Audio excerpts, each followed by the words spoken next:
Ramachandra S ಕುಲಕರ್ಣಿಯವರ 13 ಪುಸ್ತಕ ಬಿಡುಗಡೆ. Independence Sangram ನ್ಯೂಸ್ಗೆ ಸ್ವಾಗತ. ಜಿಲ್ಲಾ ಕನ್ನಡ ಸಾಹಿತ್ಯ ಪರಿಷತ್ತು ಹಾಗೂ ತಾಲೂಕು ಘಟಕ ಭಾರತ ಏಕತಾ ಆಂದೋಲನ, ಬಸವ ಶಾಂತಿ ಮಿಷನ್ ಹಾಗೂ ಸಮುದಾಯ ಧಾರವಾಡ ಘಟಕ ಇವರುಗಳ ಸಂಯುಕ್ತ ಆಶ್ರಯದಲ್ಲಿ ಖ್ಯಾತ ಲೇಖಕರಾದ ರಾಮಚಂದ್ರ ಎಸ್ ಕುಲಕರ್ಣಿರವರು ಬರೆದಿರುವ ಪುಸ್ತಕಗಳಾದ ಬೂದಿ ಹರಡಿದ ಬೀದಿಯಲ್ಲಿ, ಅನುದಿನದ ಅನುಭೂತಿ, ಅರ್ಥವಿಲ್ಲ ಸ್ವಾರ್ಥವಿಲ್ಲ ಬರೆಯ ಭಾವಗೀತ, ಹಾಯ್ ಹಾಯ್ಕು ಭಾಗ 3, ಮನಸೆಳೆದ ಓದು, ಒಲವಿನ ಪಲುಕುಗಳು, ಅನಿಸಿದ್ದು ಕನಸಿದ್ದು, ಚಿತ್ತ ಛವನ, ಅನುಭೂತ ಅನವರತ, ಕಿರಿಕಿರಿ ವ್ಯಂಗ ಕಥೆಗಳು, ಮಿನಿಕಥಾ ಮುನುಗು ಮಿಂಚು, ನೆನೆದ ನೆನಹುಗಳು, ವಿಸ್ಪರಿಂಗ್ ಜಾಫರ್ 13 ಪುಸ್ತಕಗಳ ಬಿಡುಗಡೆ ಸಮಾರಂಭವನ್ನ ಧಾರವಾಡದ ಜಿಲ್ಲಾ ಕನ್ನಡ ಸಾಹಿತ್ಯ ಪರಿಷತ್ತಿನ ಸಭಾಭವನದಲ್ಲಿ ಹಮ್ಮಿಕೊಳ್ಳಲಾಗಿತ್ತು. ಕಾರ್ಯಕ್ರಮದ ಉದ್ಘಾಟಕರಾಗಿ ಆಗಮಿಸಿದ್ದ ಕನ್ನಡ ಸಾಹಿತ್ಯ ಪರಿಷತ್ತಿನ ಜಿಲ್ಲಾ ಅಧ್ಯಕ್ಷರಾದ ಡಾಕ್ಟರ್ ಲಿಂಗರಾಜ್ ಅಂಗಡಿರವರು ಸಸಿಗೆ ನೀರು ಹಾಕುವ ಮೂಲಕ ಕಾರ್ಯಕ್ರಮವನ್ನು ಉದ್ಘಾಟಿಸಿ ಮಾತನಾಡಿದರು. ಕಾರ್ಯಕ್ರಮದ ಅಧ್ಯಕ್ಷತೆ ವಹಿಸಿದ್ದ ಪ್ರೊಫೆಸರ್ ದುಷ್ಯಂತ್ ನಾಡಗೌಡರ್ ಕೃತಿಗಳನ್ನು ಬಿಡುಗಡೆ ಮಾಡಿದರು. ಮುಖ್ಯ ಅತಿಥಿಗಳಾಗಿ ಅಮೋಘ್ ಸಿದ್ ಖೋಬ್ರಿ ಆಗಮಿಸಿದ್ದರು. ಪುಸ್ತಕಗಳ ಪರಿಚಯವನ್ನ doctor MD Vakkund, doctor YM Ekkuli, doctor Shivanand Shettar ಹಾಗೂ ಹನುಮಾಕ್ಷಿ ಗೂಗಿ ಪುಸ್ತಕಗಳ ಬಗ್ಗೆ ಪರಿಚಯಿಸಿದರು. ರಾಮಚಂದ್ರ ಕುಲಕರ್ಣಿರವರು ಪ್ರಾಸ್ತಾವಿಕವಾಗಿ ಮಾತನಾಡಿದರು. ಅತಿಥಿಗಳನ್ನ ಸ್ವಾಗತಿಸಿದರು. ಲೇಖಕರ ಪರಿಚಯವನ್ನ ಜೋಸೆಫ್ ಮಲ್ಲಾಡಿರವರು ಮಾಡಿದರು. ಡಾಕ್ಟರ್ ಜಿಂದತ್ ಹಡಗ್ಲಿರವರು ಕಾರ್ಯಕ್ರಮವನ್ನ ನಿರೂಪಿಸಿದರು. ಮಾಂತೇಶ್ ನರೇಗಲ್ ವಂದಿಸಿದರು. ಈ ಸಂದರ್ಭದಲ್ಲಿ ದಾನಪ್ಪ ಕಬ್ಬೇರ್, ಬಿ ಮಾರುತಿ, ಗಾಯತ್ರಿ ರವಿ ಸೇರಿದಂತೆ ಆರ್ ಕುಲಕರ್ಣಿರವರ ಕುಟುಂಬಸ್ಥರು, ಓದುಗರು, ವಿದ್ಯಾರ್ಥಿಗಳು ಸೇರಿದಂತೆ ಅನೇಕರು ಕಾರ್ಯಕ್ರಮದಲ್ಲಿ ಭಾಗವಹಿಸಿದ್ದರು.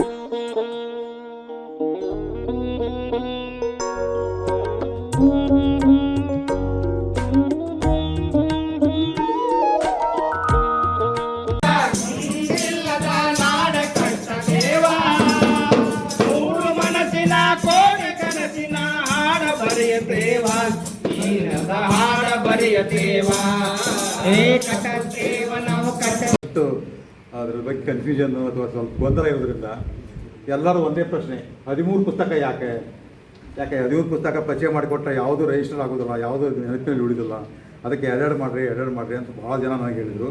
ಆದರೆ ಸಮಸ್ಯೆ ಏನಾಗಿದೆ ಅಂದರೆ, ಇದಕ್ಕಿಂತ ಮುಂಚೆ ಒಂದು ಪುಸ್ತಕಗಳು 4 ಪುಸ್ತಕಗಳು,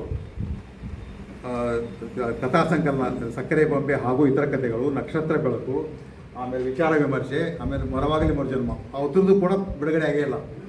ಅವಕ್ಕಿಂತ ಮುಂಚೆ ಬಂದದ್ದು ಆಮೇಲೆ ಬಂದು ಇವು ಬಿಡುಗಡೆ ಆಗಿದೆ. ಇವು 13, ಆವು 4 17. ನಾಳೆ 3 ತಿಂಗಳಿಗೆ ಮತ್ತೊಂದು 6 ಬರ್ತಾಯಿದೆ ನಮ್ಮದು. ಟಂಕಾದೀಪ, ಒಂದು ಲಲಿತ ಪ್ರಬಂಧ ಸಂಕಲನ, ಒಂದು ಕಥಾ ಸಂಕಲನ, ಒಂದು ಸಂಕೀರ್ಣ, ಒಂದು ವ್ಯಕ್ತಿತ್ವ ವಿಕಸನ, ಮತ್ತು ಈ ಥರ ಒಂದು 5-6 ಬರ್ತಾಯಿದೆ. ಆಮೇಲೆ 2 DTP ಆಗ್ತಾಯಿದೆ. ಈಗ ರೆಡಿ, ಇನ್ನೂ ಪ್ರಕಟಣೆ ಹೋಗಿಲ್ಲ. ಆಮೇಲೆ 2 DTPಗೆ ರೆಡಿ ಆಗಿ ಕೂತಿದೆ. ಅವ್ರು DTP ಹೊಡೋ ಸಿಗ್ತಾಯಿಲ್ಲ, ಪ್ರಕಾಶ ಸಿಗ್ತಾಯಿಲ್ಲ.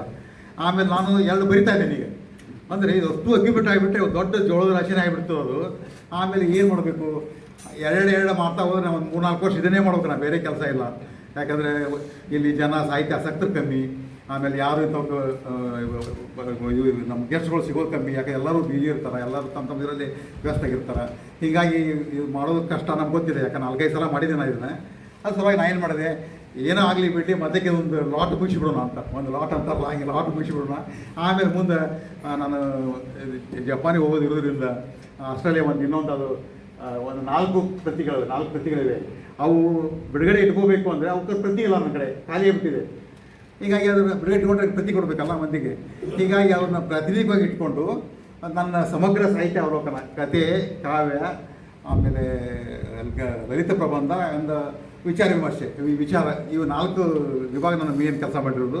ಇದ್ರ ಬಗ್ಗೆ ಮಾತಾಡಿ ಯಾರು ಗೊತ್ತು ಅವ್ರ ಕಡೆಯಿಂದ ಮಾಡಿಸ್ಬೇಕು ಅನ್ನೋದು ಮೇ ತಿಂಗಳಲ್ಲಿ ಅದು. ಈಗೆಲ್ಲ ಅದನ್ನು ಕಾರ್ಯಕ್ರಮ ಮಾಡಿ ನಾನು ಜೂನ್ ವಿಷಯಕ್ಕೆ, ಜೂನ್ ಸುಮಾರಿಗೆ ನಾನು ಜಪಾನಿನ ನಮ್ಮ ಮಗಳು ಹಳೆ ಇರ್ತಾರಲ್ಲಿ ಅಲ್ಲಿ ಹೋಗೋ ವಿಚಾರ ಇದೆ. ಇದೆಲ್ಲ ಆಗಿ ಈಗ ಪ್ರಸಂಗ ಬಿತ್ತು.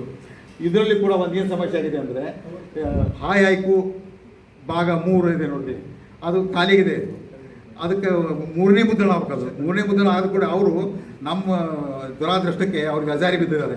3ನೇ ಮುದ್ರಣ ಪುಸ್ತಕ ಬಂದಿಲ್ಲ. ಈಗ 2ನೇ ಮುದ್ರಣ ಪುಸ್ತಕನೇ ಇಟ್ಕೊಂಡು ಇದು ಮಾಡ್ತಾಯಿದ್ದೀವಿ. 3ನೇ ಮುದ್ರಣ ಪುಸ್ತಕ ಇನ್ನೂ ಬರಬೇಕಾಗಿದೆ ಇಷ್ಟು. ಆಮೇಲೆ ಇದು ಕಿರಿಕಿರಿ ವ್ಯಂಗ್ಯ ಕಥೆಗಳು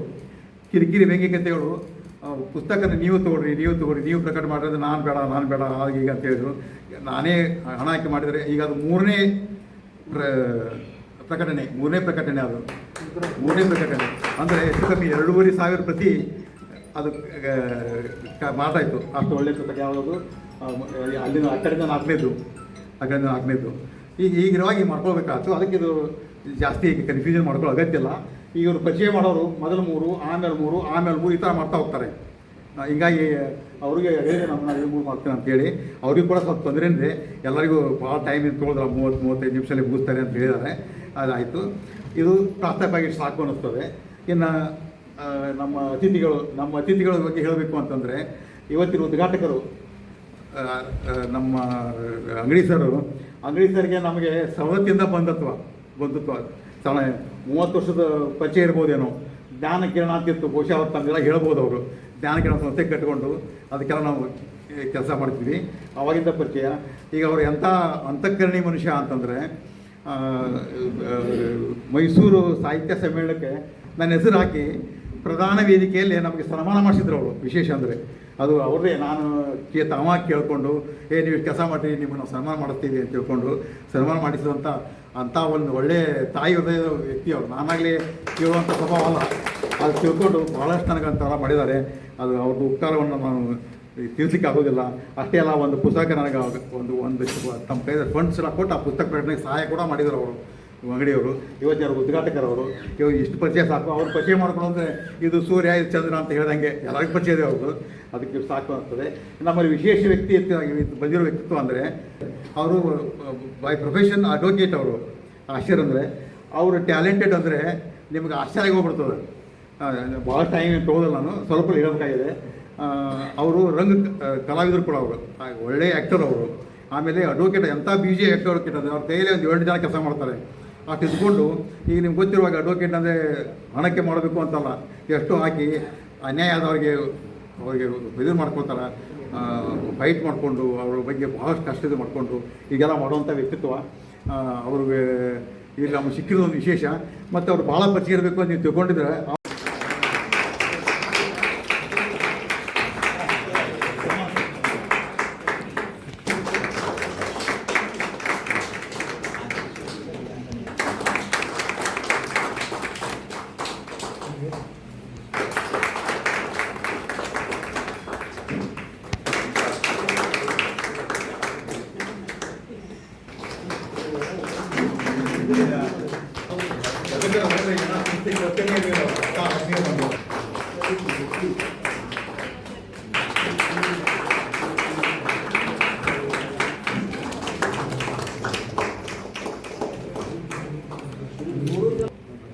ಭಾಳ ಅದ್ಭುತವಾಗಿರ್ತಕ್ಕಂಥ ಬರಹವನ್ನು, ಭಾಳ ಸಂತೃಪ್ತಿಯಿಂದ ಹೃದಯವನ್ನು ಮುಟ್ತಕ್ಕಂಥ ಬರಹ ಅವ್ರದ್ದಾಗಿತ್ತು.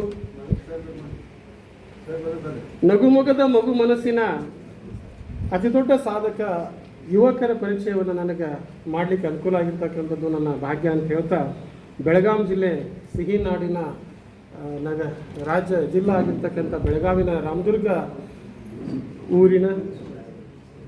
ತಾಲೂಕಿನ ಯಡ್ರಾಮಿಯಲ್ಲಿ ಜನಿಸಿರ್ತಕ್ಕಂಥ ಇವರು ಪ್ರಾರಂಭದಲ್ಲಿ SK ಕಾಂಪೋಸಿಟ್ ಜೂನಿಯರ್ ಕಾಲೇಜಿನಲ್ಲಿ ವಿಶೇಷ ವಿದ್ಯಾರ್ಥಿಯಾಗಿ ಶೀಲ್ಡನ್ನು ಪಡೆದುಕೊಂಡು ಮಾದರಿ ವಿದ್ಯಾರ್ಥಿಯಾಗಿ ಹೊರಬಂದವರು.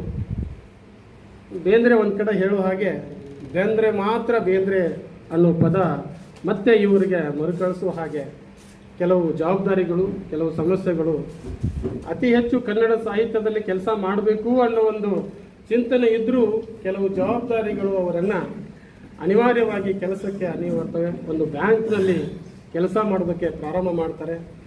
ಈ ಕನ್ನಡ ಸಾಹಿತ್ಯದ ಕುರಿತು ಆಳ ಓದು ಅವ್ರಿಗೆ ಅತಿಯಾಗಿರ್ತಕ್ಕಂಥದ್ದು ದೃಷ್ಟಿಯಿಂದ ಅವರು ಕನ್ನಡ MA ಮಾಡ್ಕೋಬೇಕು ಅಂತ ಚಿಂತನೆ ಆಗಿ ಬಾಹ್ಯವಾಗಿ ಕರ್ನಾಟಕ ವಿಶ್ವವಿದ್ಯಾಲಯದಲ್ಲಿ ಒಂದು MA ಪದವಿಯನ್ನು ಮುಗಿಸ್ಕೊಳ್ತಾರೆ. ವಿಶೇಷ ಏನಪ್ಪ ಅಂತಂದ್ರೆ, ಪ್ರಗತಿಪರ ನಿಲುವಿನಲ್ಲಿ ಹೊರಟ್ರೆ ಅವರಿಗೆ ಬೆರಳು ಮಾಡಿ ತೋರಿಸೋರು ಅಥವಾ ಅವರನ್ನು ಒಂದು ಭಾಗಕ್ಕೆ, ಎಡಕ್ಕೋ ಬಲಕ್ಕೋ ಅಥವಾ ಇನ್ಯಾವುದಕ್ಕೋ ಸೇರಿಸ್ತಕ್ಕಂಥ ಜನರೇ ಹೆಚ್ಚು ಅನ್ನೋಂಗೆ ಪ್ರಗತಿಪರ ನಿಲುವಿನಲ್ಲಿ ಹೊರಟು ಹೋಗುವಾಗ ನಮ್ಮವರೇ ನಮ್ಮನ್ನು ಕಡೆಗಣಿಸುವ ಹಾಗೆ, ನಮ್ಮವರೇ ನಮ್ಮನ್ನು ತಿರಸ್ಕರಿಸುವ ಹಾಗೆ ಕೆಲವು ಸಂದರ್ಭಗಳು ಕುಲಕರ್ಣಿ ಸರ್ ಎದುರಾಗ್ತವೆ. ಆ ಸಂದರ್ಭಗಳು ಎದುರಾದಾಗ ಆ ಕೆಲಸನೇ ಬೇಡ, ನನ್ನ ಸಾಹಿತ್ಯಿಕವಾಗಿ ಧಕ್ಕೆ ಬರ್ತದಾದರೆ, ನನ್ನ ಸಾಹಿತ್ಯ ಕೆಲಸಕ್ಕೆ ಧಕ್ಕೆ ಬರ್ತದಾದರೆ, ನನ್ನ ಸಿದ್ಧಾಂತಗಳಿಗೆ ಧಕ್ಕೆ ಬರ್ತದಾದರೆ, ಈ ಸಮಾನತೆಯನ್ನು ತರುವಲ್ಲಿ ನಾನು ಸೋಲ್ತೀನಿ ಅನ್ನೋದಾದರೆ ಆ ಕೆಲಸನೇ ಬೇಡ ಅಂತೇಳಿ ಬ್ಯಾಂಕ್ ಕೆಲಸಕ್ಕೆ ಸ್ವಯಂ ನಿವೃತ್ತಿ ಘೋಷಣೆ ಮಾಡಿ ಕನ್ನಡ ಸಾಹಿತ್ಯಕ್ಕೆ ವಿಶೇಷವಾಗಿ ಕೆಲಸವನ್ನು ಮಾಡಿರ್ತಕ್ಕಂಥ ಮಹಾನ್ ವ್ಯಕ್ತಿ ರಾಮಚಂದ್ರ ಕುಲಕರ್ಣಿ ಸರ್. ಭಾಳ ಸಂತೋಷ ಏನಪ್ಪ ಅಂತಂದರೆ ಅವರ 42 ಕೃತಿಗಳು ನಮ್ಮ ಮುಂದೆ ಇದ್ದಾವೆ. ಒಂದೊಂದಕ್ಕಿಂತ ಒಂದೊಂದು ಹೆಚ್ಚು.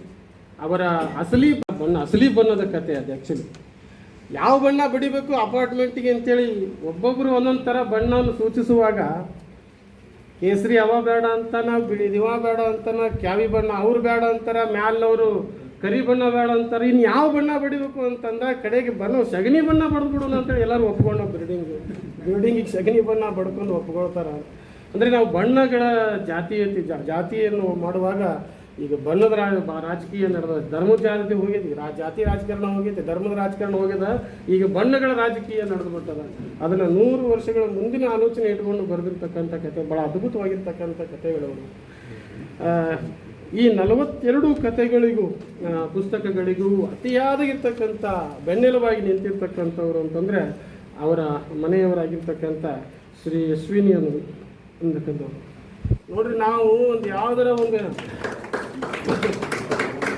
ಅವರು ಒಂದೇ ಒಂದು ಮಾತು ಹೇಳಿದ್ರು, ನಾನು 42 ಕೃತಿಗಳಿಗೂ ಮುಖ್ಯವಾಗಿ ಆಧಾರ ಸ್ತಂಭ ಅಂದ್ರೆ ಅವರೇಪ ನಮಗೆ. ನಾವು ನಮ್ಮ ಮನ್ಯಾಗ ಒಂದು ಕವಿತೆ ಬರೆದಂತ ಹೇಳ್ತೀನಿ ಕೇಳಂಗಾರ ನಮ್ಮ ಹೇಳ್ತೀಗಂದ್ರೆ ಹೊರಗೆ ಬಾಂಡೆ ಇಟ್ಟಂತಡಿ ನಿಂದೇನು ಕವಿತೆ ಕೇಳಿ ಇಲ್ಲ, ಒಂದು ಕತೆ ಬರ್ದನ್ ರಾತ್ರಿ ಎಲ್ಲ ಏನು ಕೆಲಸ ಇಲ್ಲ, ಈಗ ನಿನಗೆ ಒಂದು ಕತೆ ಬರ್ದನ್ ಸುಮ್ಮನೆ ಕೇಳಿಲ್ಲ ಅಂತಂದ್ರೆ ಹುಡುಗಿ ಹೇಳಕತ್ತೈತಿ, ನಿಂದು ಕೇಳೋಣ ಅವರು ಕೇಳೋಣ.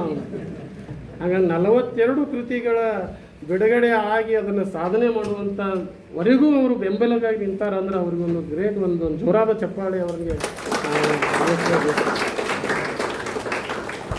ನಾವು ಕೊಬ್ಬರಿ ಸಾಹೇಬ್ ನಿಮ್ಮಲ್ಲಿ ಮಾತಾಡೋಬೇಕಾದ್ರೆ ಹೇಳಿದೆ, ಇಂಥ ಅದ್ಭುತವಾಗಿರ್ತಕ್ಕಂಥ ಬರಹಗಾರಿಯವರು ಅವರು ನಮಗೆ ಕನ್ನಡ ಸಾಹಿತ್ಯಕ್ಕೆ ಒಂದು ದೊಡ್ಡ ಕೊಡುಗೆಯವರು ಅಂತಂದಾಗ ನಾನು ಸಾಕಷ್ಟು ಪುಸ್ತಕಗಳು ಕಣ್ಣು ಆಡಿಸಿದ್ದೀನಿ. ಯಾಕೋ ಏನೋ ನನ್ನ ಕಣ್ಣು ತಪ್ಪಿದೆ ಅವ್ರದ್ದು, ದಯವಿಟ್ಟು ಅವರ ಕಾರ್ಯಕ್ರಮ ಇದ್ರೆ ನನಗೆ ತಿಳಿಸ್ರಿ ಅಂತ ಹೇಳಿದರು. ಆ ಪ್ರಶಸ್ತಿಗಳಿಗೆ ಬೆನ್ನು ಹತ್ತಿ, ಪದವಿಗಳಿಗೆ ಬೆನ್ನು ಹತ್ತಿ ಹೋಗಿದ್ದೇ ಆಗಿದ್ರೆ ಅವರು ಸಹ ಬಹುಬೇಗ ಮುಖಪುಟಗಳಲ್ಲಿ ಪತ್ರಿಕೆಗಳಲ್ಲಿ ಕಾಣ್ತಿದ್ರು. ಏನೋ ಅವ್ರು ಯಾವತ್ತೂ ಪ್ರಶಸ್ತಿಗಳಿಗಾಗಲಿ ಅಧಿಕಾರಕ್ಕಾಗಲಿ ಬೆನ್ನು ಹತ್ತಿ ಹೋದವರಲ್ಲ. ಮೊನ್ನೆ ಹಂಪಿ ಸಮ್ಮೇಳನ ನಡೆದಾಗ ಒಂದು ಕವಿಗೋಷ್ಠಿಗೆ MP ಅವರಿಂದ ಒಂದು ಲೆಟರ್ ತೊಗೊಂಡ್ಬಂದಿದ್ರಂತ ಒಬ್ಬರು. ಅಂಥ ಒಂದು ಕವಿಗೋಷ್ಠಿಗೆ ಇಷ್ಟೊಂದು ಇನ್ಫ್ಲೂಯೆನ್ಸ್ ನಡೆದು ಹೋಗುವಾಗ ಯಾವ ಇನ್ಫ್ಲೂಯೆನ್ಸು, ಯಾವ ರಾಜಕೀಯ, ಯಾವ ಬೆಂಬಲವೂ ಬೇಡ, ನನ್ನ ಪ್ರೀತಿ ಏನೇ ಇದ್ರೂ ನನ್ನ ಕನ್ನಡಕ್ಕೋಸ್ಕರ ಅಂತ ಹೇಳಿದ್ರು. ನಾನು ಒಂದು ಪ್ರೀತಿಸುವ ಒಂದು ದೊಡ್ಡ ಭಾಷೆ ಯಾವುದು ಅಂದ್ರೆ ಅದು ಕನ್ನಡ. ಅದಕ್ಕೋಸ್ಕರ ಕನ್ನಡಕ್ಕೋಸ್ಕರ ನಾನು ಜೀವಮಾನ ಸಾಧನೆ ಮಾಡಿ ಇಟ್ಟಿದ್ದೀನಿ ಅಂತೇಳಿ. ಅದಕ್ಕೆ ನಾನು ಒಂದೇ ಕನ್ನಡವನ್ನು ಪ್ರೀತಿ ಮಾಡಿದ್ದಕ್ಕೆ 42 ಪುಸ್ತಕಗಳನ್ನು ಬಿಡುಗಡೆ ಮಾಡಿರಿ. ಇನ್ನು ನಮ್ಮಂಗೆ ಬೇರೆದವ್ರನ್ನ ಪ್ರೀತಿ ಮಾಡ್ಕೊಂಡು ಹೋಗಿಬಿಟ್ಟಿದ್ರೆ ಇನ್ನು ಎಷ್ಟು ಬಿಡುಗಡೆ ಮಾಡ್ತಿದ್ರು ಏನೋ. ಅದಕ್ಕೆ ಪ್ರಶಸ್ತಿಗಳಿಗೆ ಇವರು ಬೆನ್ನು ಹತ್ತಿ ಹೋಗದೇ ಇದ್ರೂ ಇವರನ್ನು ಹುಡುಕಿಕೊಂಡು ಬಂದಿರತಕ್ಕಂಥ ಕೆಲವು ಪ್ರಶಸ್ತಿಗಳನ್ನು, ಕೆಲವು ಘಟನೆಯನ್ನು ನಾನು ನಿಮ್ಗೆ ಮುಖ್ಯವಾಗಿರ್ತಕ್ಕಂಥ ಪ್ರಶಸ್ತಿಗಳನ್ನ ಹೇಳ್ತೀನಿ. ಕನ್ನಡ ಸಾಹಿತ್ಯ ಪರಿಷತ್ನಿಂದ ರತ್ನಾಕರ್ ಅವರನ್ನೇ ಪ್ರಶಸ್ತಿ, ಕಾವ್ಯ ಪ್ರಶಸ್ತಿ ಸಿಕ್ಕಿದೆ. ಮುದ್ದಣ್ಣ ಅನಾಮಿಕ ದತ್ತಿ ಪ್ರಶಸ್ತಿ ಸಿಕ್ಕಿದೆ. ಬಸವ ಜ್ಯೋತಿ ಪ್ರಶಸ್ತಿ ಹಾಗೂ ಕನ್ನಡ ಪುಸ್ತಕ ಪ್ರಾಧಿಕಾರ ಬೆಂಗಳೂರು ಇವರಿಂದ ಲಭಿಸಿರ್ತಕ್ಕಂಥ ಪ್ರಶಸ್ತಿ, ಮತ್ತು ಬಸವ ಶಾಂತಿ ಪ್ರಶಸ್ತಿ ಮಾನವ ಸಂಪುಲ ಅಕಾಡೆಮಿ ಬೆಂಗಳೂರಿನಿಂದ, ವಿಶ್ವಮಾನ್ಯ ಅಕಾಡೆಮಿ ಕನ್ನಡ ಪ್ರಶಸ್ತಿ, ಗ್ರಾಮಾಂತರ ಬುದ್ಧಿಜೀವಿಗಳ ಬಳಗ KR ಪೇಟೆ ಮೈಸೂರು ಇವರಿಗೆ ಕೊಡಮಾಡ್ತಕ್ಕಂಥ ವಿಶ್ವಮಾನ್ಯ ಕನ್ನಡಿಗ ಪ್ರಶಸ್ತಿಯೂ ಸಿಕ್ಕಿದೆ. ಅಲ್ಲದೆ 2025ಕ್ಕೆ ತೀರಾ ಇತ್ತೀಚೆಗೆ ಇವತ್ತು ಬಿಡುಗಡೆ ಆಗ್ತಾ ಇರೋ ಕೃತಿಗೆ ಹಿಂದೆನೇ ಪ್ರಶಸ್ತಿ ಡಾಕ್ಟರ್ DS ಕರ್ಕಿ ಪ್ರಶಸ್ತಿಯು ಸಹಿತ ಇವರಿಗೆ ಲಭಿಸಿವೆ. ಅಲ್ಲದೆ ಇವರ ಸ್ವಂತ ಕವಿತೆಯ ಓದು ಅಂತಕ್ಕಂಥ ಒಂದು ಡಾಕ್ಯುಮೆಂಟ್ರಿ ಆಗಿರ್ತಕ್ಕಂಥದ್ದು ಭಾಳ ವಿಶೇಷವಾಗಿ ನಾವೆಲ್ಲ ಚಾನಲಲ್ಲಿ ಹೊಡೆದ್ರೆ WW ಕರ್ನಾಟಕ ಸಾಹಿತ್ಯ ಅಕಾಡೆಮಿ ಹೊಡೆದ್ರೆ ನಮಗೆ ಅವರ ಕವಿತಾ ಓದು ಕಾರ್ಯಕ್ರಮ ಸಿಗ್ತಾವೆ. ಜೊತೆಗೆ ವಿಶೇಷವಾಗಿ ಇವರೊಂದು 7-8 ಹಾಡುಗಳು ಭಾವಗೀತೆಗಳಾಗಿ ರಾಗ ಸಂಯೋಜನೆ ಮಾಡಿದ್ದಾರೆ. ಭಾಳ ಅದ್ಭುತವಾಗಿರ್ತಕ್ಕಂಥವು. ಅವುಗಳನ್ನ ತಾವು ಯಾವಾಗಾದರೂ ಮನಸ್ಸು ಬಿಚ್ಚಿ ಕೇಳಿದಾಗ ಮನಸ್ಸು ಹಗುರಾಗ್ತದ ಅನ್ನೋದನ್ನು ಹೇಳ್ತಾ ಕೊನೆಗೆ ನೀವು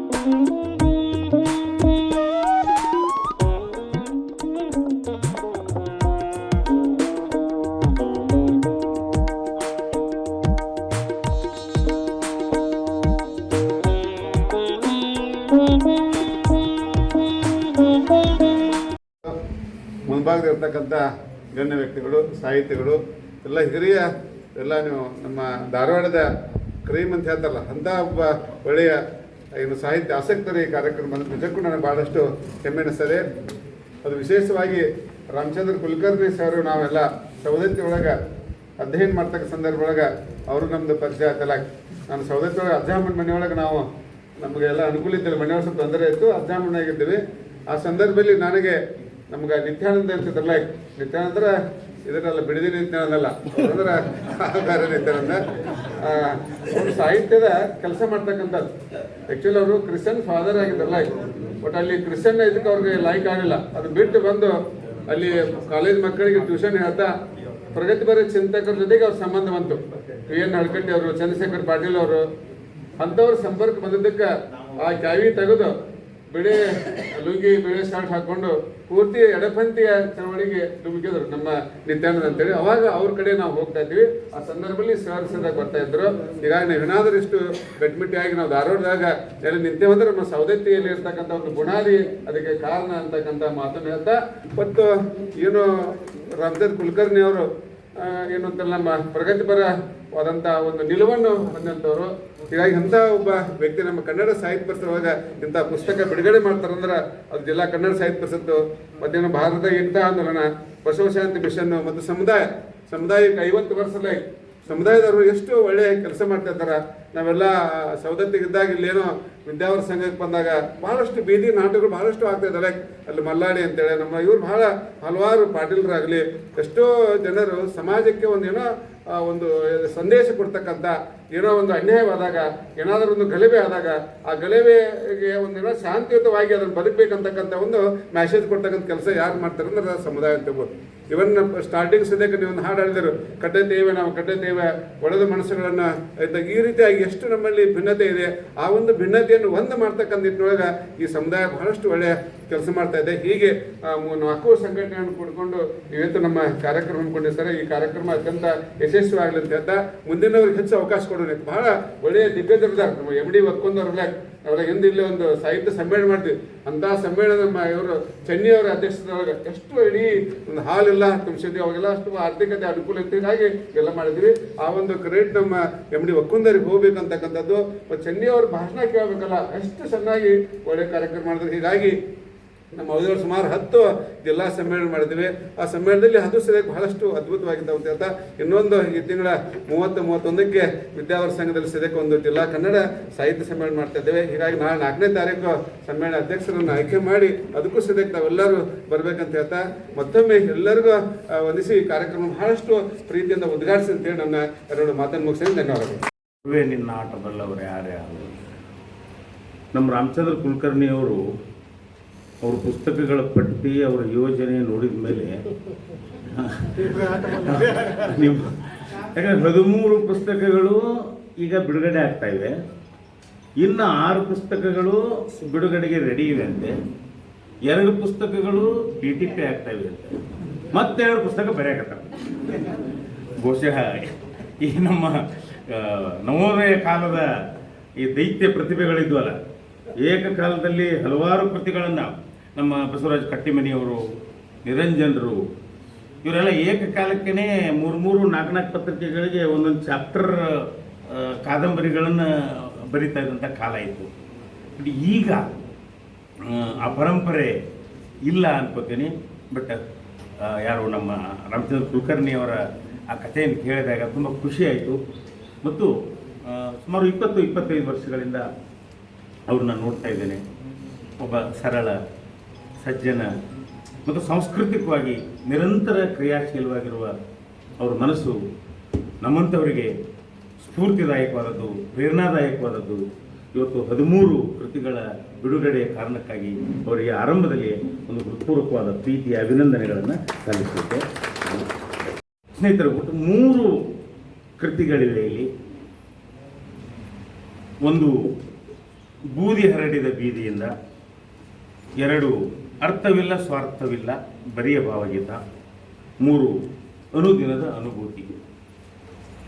ಈ 3 ಕೃತಿಗಳ ಬಗ್ಗೆ ಒಂದೇ ಒಂದು ಮಾತಿನಲ್ಲಿ ಆ ಕೃತಿಗಳ ರಚನೆ, ಆಶಯ, ಸಂವೇದನಾಶೀಲತೆ, ಅದರ ವೈಚಾರಿಕ ನೆಲೆ ಇವೆಲ್ಲವುಗಳನ್ನು ಸ್ಪಷ್ಟಪಡಿಸುವುದಾದರೆ, ಒಂದು ಏನು ಬೂದಿ ಹರಡಿದ ಬೀದಿಯಿಂದ ಕೃತಿ ಬಹಳ ಮುಖ್ಯವಾದ ಕೃತಿ. ಬಹುಶಃ ಅವರ ಸಾಹಿತ್ಯ ಸೃಷ್ಟಿಯ, ಕಾವ್ಯ ಸೃಷ್ಟಿಯ ಅತ್ಯಂತ ಪ್ರಾತಿನಿಧಿಕವಾದ ಕೃತಿ ಅಂತ ಅನ್ಕೋತೀನಿ ನಾನು. ಇದು ಒಂದು ಸಮಾಜವಾದಿ ದಾರ್ಶನಿಕತೆಯ ಕೃತಿ. ನಮ್ಮ ಸಮಾಜದ ಆಗುಹೋಗುಗಳು, ಸುಡು ಸತ್ಯಗಳು, ಸಂಕಟಗಳು, ಅಪಮಾನಗಳು, ನೋವುಗಳು, ಇವತ್ತಿನ ಭೀಕರ ವಾಸ್ತವಗಳನ್ನು ಅನಾವರಣಗೊಳಿಸಬಲ್ಲಂತಹ ಒಂದು ಬಹಳ ಅತ್ಯುತ್ತಮವಾದ ಒಂದು ಸಮಾಜವಾದಿ ದಾರ್ಶನಿಕತೆಯ ಕೃತಿ. ಇದು ಅರ್ಥವಿಲ್ಲ, ಸ್ವಾರ್ಥವಿಲ್ಲ, ಬರಿಯ ಭಾವಗೀತ ಇದೆಲ್ಲ. ಇದು ಯಾಕೋ ಬಹಳ ಆಶ್ಚರ್ಯ ಆಯಿತು ನನಗೆ. ಏಕಕಾಲದಲ್ಲಿ ಒಬ್ಬ ವ್ಯಕ್ತಿ ಒಂದು ಕೃತಿಯಿಂದ ಇನ್ನೊಂದು ಕೃತಿಗೆ ಎಷ್ಟೊಂದು ಬದಲಾವಣೆಗಳನ್ನು, ಅಥವಾ ಭಾಷೆ, ಅನುಭೂತಿ, ಅಭಿವ್ಯಕ್ತಿ ಕ್ರಮ, ಇದರಲ್ಲಿ ಇಷ್ಟೆಲ್ಲ ಬದಲಾವಣೆಗಳನ್ನು ಕಾಣಬಹುದೇ ಅನ್ನುವಂಥ ಆಶ್ಚರ್ಯವಾಗುವ ರೀತಿಯಲ್ಲಿ ಇದು ಸಂಪೂರ್ಣವಾಗಿ ಒಂದು ಬಗೆ ಅಸ್ತಿತ್ವವಾದಿ ದಾರ್ಶನಿಕತೆಯನ್ನು, ಮನುಷ್ಯ ನನ್ನ ಅಸ್ತಿತ್ವವನ್ನು ನಾ ಹೇಗೆ ಉಳಿಸ್ಕೊಳ್ಬೇಕು ಅನ್ನುವ ಎಚ್ಚರದ ಒಂದು ದಾರ್ಶನಿಕತೆ ಈ ಕೃತಿಯೊಳಗಿದೆ. ಮೂರನೇದು ಅನುದಿನದ ಅನುಭೂತಿ, ಈ ಒಂದು ಬಗೆಯ ಅನುಭವದ ದಾರ್ಶನಿಕತೆ. ಅನುಭವ ಅನ್ನೋದು ನಮ್ಮಲ್ಲಿ ಎಲ್ಲಿದೆ ಅನುಭವ ಅಂದರೆ ಸರಿಫೈಡ್ ಜನರ ನಡುವೆ ಇರುತ್ತೆ ಅನುಭವ. ನಮ್ಮ ನಿತ್ಯದ ಸಣ್ಣ ಮಾತುಕತೆಗಳು ಕೂಡ ಒಂದು ಶಾಶ್ವತ ದರ್ಶನವಾಗುವ ಹಾಗೆ ಬದಲಾವಣೆ ಒಂದು ಪ್ರಕ್ರಿಯೆ ಇರುತ್ತಲ್ಲ. ಜೀವನ 3 ದಿನದ ಶಾಂತಿ ಒಂದು ಸಣ್ಣ ಸ್ಟೇಟ್ಮೆಂಟು, ಅದು ಒಂದು ಶಾಶ್ವತವಾದ ಸಂದೇಶವನ್ನು ಸಾರಬಲ್ಲ ಮಾತಾಗಿ ಪರಿವರ್ತನೆ ಆಗಿದೆ. ಹಾಗೆ ಇದು ಆ ರೀತಿಯ ಒಂದು ಅನುಭವದ ತುಡಿತವನ್ನು ಒಳಗೊಂಡಂಥ ಕೃತಿ. ಮೊದಲನೇದಾಗಿ ರಾಮಚಂದ್ರ ಕುಲಕರ್ಣಿ ಅವರು ಭಾಳ ಸ್ಪಷ್ಟವಾಗಿ ಹೇಳ್ತಾರೆ. ನಾನು ನಿರೀಕ್ಷೆನೂ ಮಾಡಿರಲಿಲ್ಲ ಅವರಿಂದ, ತುಂಬ ಪ್ರಾಮಾಣಿಕವಾಗಿ ಹೇಳೋದಾದರೆ, ನಮ್ಮ ಕಾಲದ ಸಂಕಟಗಳಿಗೆ, ಎಲ್ಲ ಬಗೆಯ ಸಂಕಟಗಳಿಗೆ ಸ್ಪಂದಿಸಿ, ಅಷ್ಟು ತೀವ್ರವಾಗಿ ಸ್ಪಂದಿಸಿ, ಅವುಗಳನ್ನು ಅತ್ಯಂತ ವ್ಯವಧಾನದಿಂದ, ತುಂಬ ಉತ್ಕೃಷ್ಟವಾದ ಭಾಷೆಯೊಳಗಡೆ, ತುಂಬ ಸಮಾಧಾನದಿಂದ ಕವಿತೆಯನ್ನು ಬರೆದಿರಬಹುದು ಅಂತ ಖಂಡಿತವಾಗಿಯೂ ಈ ಕೃತಿಯನ್ನು ಓದೋಕ್ಕಿಂತ ಮೊದಲು ನಾನು ನಿರೀಕ್ಷೆ ಮಾಡಿರಲಿಲ್ಲ. ಇವತ್ತು ಏನು ಹೊಸ ತಲೆಮಾರು ಅಂತ ನಾವು ಕರಿತೇವೆ, ನನ್ನ ತಲೆಮಾರು, ನನ್ನ ಮುಂದಿನ ತಲೆಮಾರು, ಇವತ್ತಿನ ನಮ್ಮ ಕಾಲದ ಭೀಕರವಾದ, ಕಠೋರವಾದ ವಾಸ್ತವಗಳಿಗೆ ಮುಖಾಮುಖಿಯಾಗಿ ಹೊಸ ಹೊಸ ರೂಪಕಗಳನ್ನು, ಹೊಸ ಹೊಸ ಪ್ರತಿಮೆಗಳನ್ನು ಸೃಷ್ಟಿ ಮಾಡ್ತಾ ಇದೆಯಲ್ಲ, ಅದೇ ರೀತಿಯ ಒಂದು ಬರವಣಿಗೆಯನ್ನು ಈ ಕೃತಿಯಲ್ಲಿ ನನಗೆ ನೋಡಲಿಕ್ಕೆ ಸಾಧ್ಯ ಆಯಿತು. ಅವರ ಮೇಲೆ ಒಂದೇ ಮಾತಿನಲ್ಲಿ ಹೇಳೋದಾದರೆ, ಅವರ ಮೇಲೆ ಭಾಳ ದಟ್ಟವಾಗಿ ಪಾಬ್ಲೋ ನೆರೂಡ ಅವರ ಕೃತಿಗಳ, ಕವಿತೆಗಳ ಪ್ರಭಾವ ಇದೆ. ಗೆಳೆಯರೇ, ನೀವು ಕೇಳುತ್ತೀರಿ, ನೆರೂಡ ನೀನು ಏಕೆ ಬರೆಯುವುದಿಲ್ಲವೋ ತುಂಬಿ ಹರಿಯುವ ನದಿಗಳ ಬಗ್ಗೆ, ಭೋರ್ಗರೆವ ಸಮುದ್ರದ ಬಗ್ಗೆ, ನಕ್ಷತ್ರ ಖಚಿತ ಆಕಾಶದ ಬಗ್ಗೆ, ಹುಡುಗಿಯರ ಚೆಲುವಿನ ಬಗ್ಗೆ ನೀನು ಯಾಕೆ ಬರೆಯುವುದಿಲ್ಲವೋ ನೆರೂಡ ಎಂದು ಕೇಳುತ್ತೀರಿ. ಹೇಳುತ್ತೇನೆ ಕೇಳಿ, ರಕ್ತವಿದೆ ಬೀದಿಯ ಮೇಲೆ, ಬೀದಿಯ ಮೇಲೆ ರಕ್ತವಿದೆ. ಬಹುಶಃ ಆ ಕವಿತೆ ಮತ್ತು ಅಂಥ ಅವರ ಕವಿತೆಗಳು ಇಡೀ ಜಗತ್ತಿಗೆ ಹೇಗೆ ಬದುಕನ್ನು ನಾವು ಸಂವೇದಿಸಬೇಕು, ಹೇಗೆ ಕವಿಯಾದವರು ತನ್ನ ಕಾಲದ ಸಂಕಟಗಳನ್ನು ರೂಪಕವನ್ನಾಗಿಸಬೇಕು, ಪ್ರತಿಮೆಯನ್ನಾಗಿಸಬೇಕು ಅನ್ನೋದಕ್ಕೆ ಮಾರ್ಗದರ್ಶಿಯಾದಂಥ ಸಾಲುಗಳು. ಹೀಗಾಗಿ ಇಲ್ಲಿ ಬೂದಿ ಹರಡಿದ ಬೀದಿಯಿಂದ ಅನ್ನೋದು ಕೂಡ ಅದರ ಮುಂದುವರಿಕೆ. ಬೀದಿಯ ಮೇಲೆ ರಕ್ತ ಇತ್ತು, ಮನುಷ್ಯರ ಕೊಲೆ ಆಗ್ತಾ ಇದೆ, ಜಾತಿ, ಮತ, ಪಂಥ, ಧರ್ಮ, ಯುದ್ಧಕೋರ ರಾಷ್ಟ್ರೀಯತೆ, ನಿತ್ಯ ಮನುಷ್ಯರ ಹೆಣಗಳು ಬೀಳ್ತಾ ಇವೆ, ರಕ್ತ ಹರಿತಾ ಇದೆ. ಅದರ ಮಧ್ಯೆ ನಿಂತು ನಾನು ಪ್ರೇಮ ಕವಿತೆಯನ್ನು ಬರೆಯಲಾರೆ ಅನ್ನುವ ಸಾಲನ್ನು ಇವರು ಕೂಡ ಹೇಳ್ತಾರೆ. ಈಗ ರಕ್ತ ಇಲ್ಲ, ಅದಕ್ಕಿಂತಲೂ ಭೀಕರವಾಗಿರುವಂಥದ್ದು ಮನುಷ್ಯರನ್ನು, ಮನೆಗಳನ್ನು, ಮಠಗಳನ್ನು, ಮನುಷ್ಯರನ್ನು, ಕಾಡನ್ನು ಬೆಂಕಿ ಹಚ್ಚಿ ಸುಟ್ಟು ಅದರ ಬೂದಿ ಇದೆ. ಬಹುಶಃ ರಕ್ತವಿದೆ ಬೀದಿಯ ಮೇಲೆ ಅನ್ನುವ ಅದರ ಮುಂದಿನ ಹಂತ, ಅದರ ಸ್ಫೂರ್ತಿಯಿಂದಲೇ ಅನ್ನೋ ರೀತಿಯಲ್ಲಿ ಬೂದಿ ಹರಡಿದ ಬೀದಿಯಿಂದ ಬಹುಶಃ ಆ ಸಾಲನ್ನು ಕೋಟ್ ಮಾಡ್ತಾರೆ ತಮ್ಮ ಇದರಲ್ಲಿ. ಬೂದಿ ಹರಡಿದ ತುಂಬ ಒಳ್ಳೆಯ ಅವರ 3 ಸಂಕಲನಗಳು ಒಳ್ಳೆಯ ಹೆಸರು ಇದೆ. ಒಂದು ಸಂಕಲನಕ್ಕೆ ಬೂದಿ ಹರಡಿದ ಬೀದಿಯಿಂದ. ಇವತ್ತು ಕೋಮುಗಲಭೆಗಳು ನಡೀತವೆ, ಅಕಾರಣವಾಗಿ ಮನುಷ್ಯರು ಸುಟ್ಟು ಹೋಗಿಬಿಡ್ತಾರೆ, ಮಸೀದಿಗಳು ಸುಡ್ತವೆ, ಮಂದಿರಗಳು ಸುಡ್ತವೆ, ಮನಸ್ಸುಗಳು ಸುಡ್ತವೆ. ಆ ಸುಟ್ಟ ಬೂದಿ ಒಂದಲ್ಲ ಒಂದು ರೀತಿಯಲ್ಲಿ ನಾವು ನಡೆಯುವ ದಾರಿಯ ಮೇಲೆ ಬಿದ್ದಿರ್ತದೆ, ಅದರ ಮೇಲೆ ನಾವು ಹೋಗ್ತಾ ಇದ್ದೇವೆ. ಇವತ್ತಿನ ಬದುಕು ಅಂದ್ರೇ ಮನುಷ್ಯರ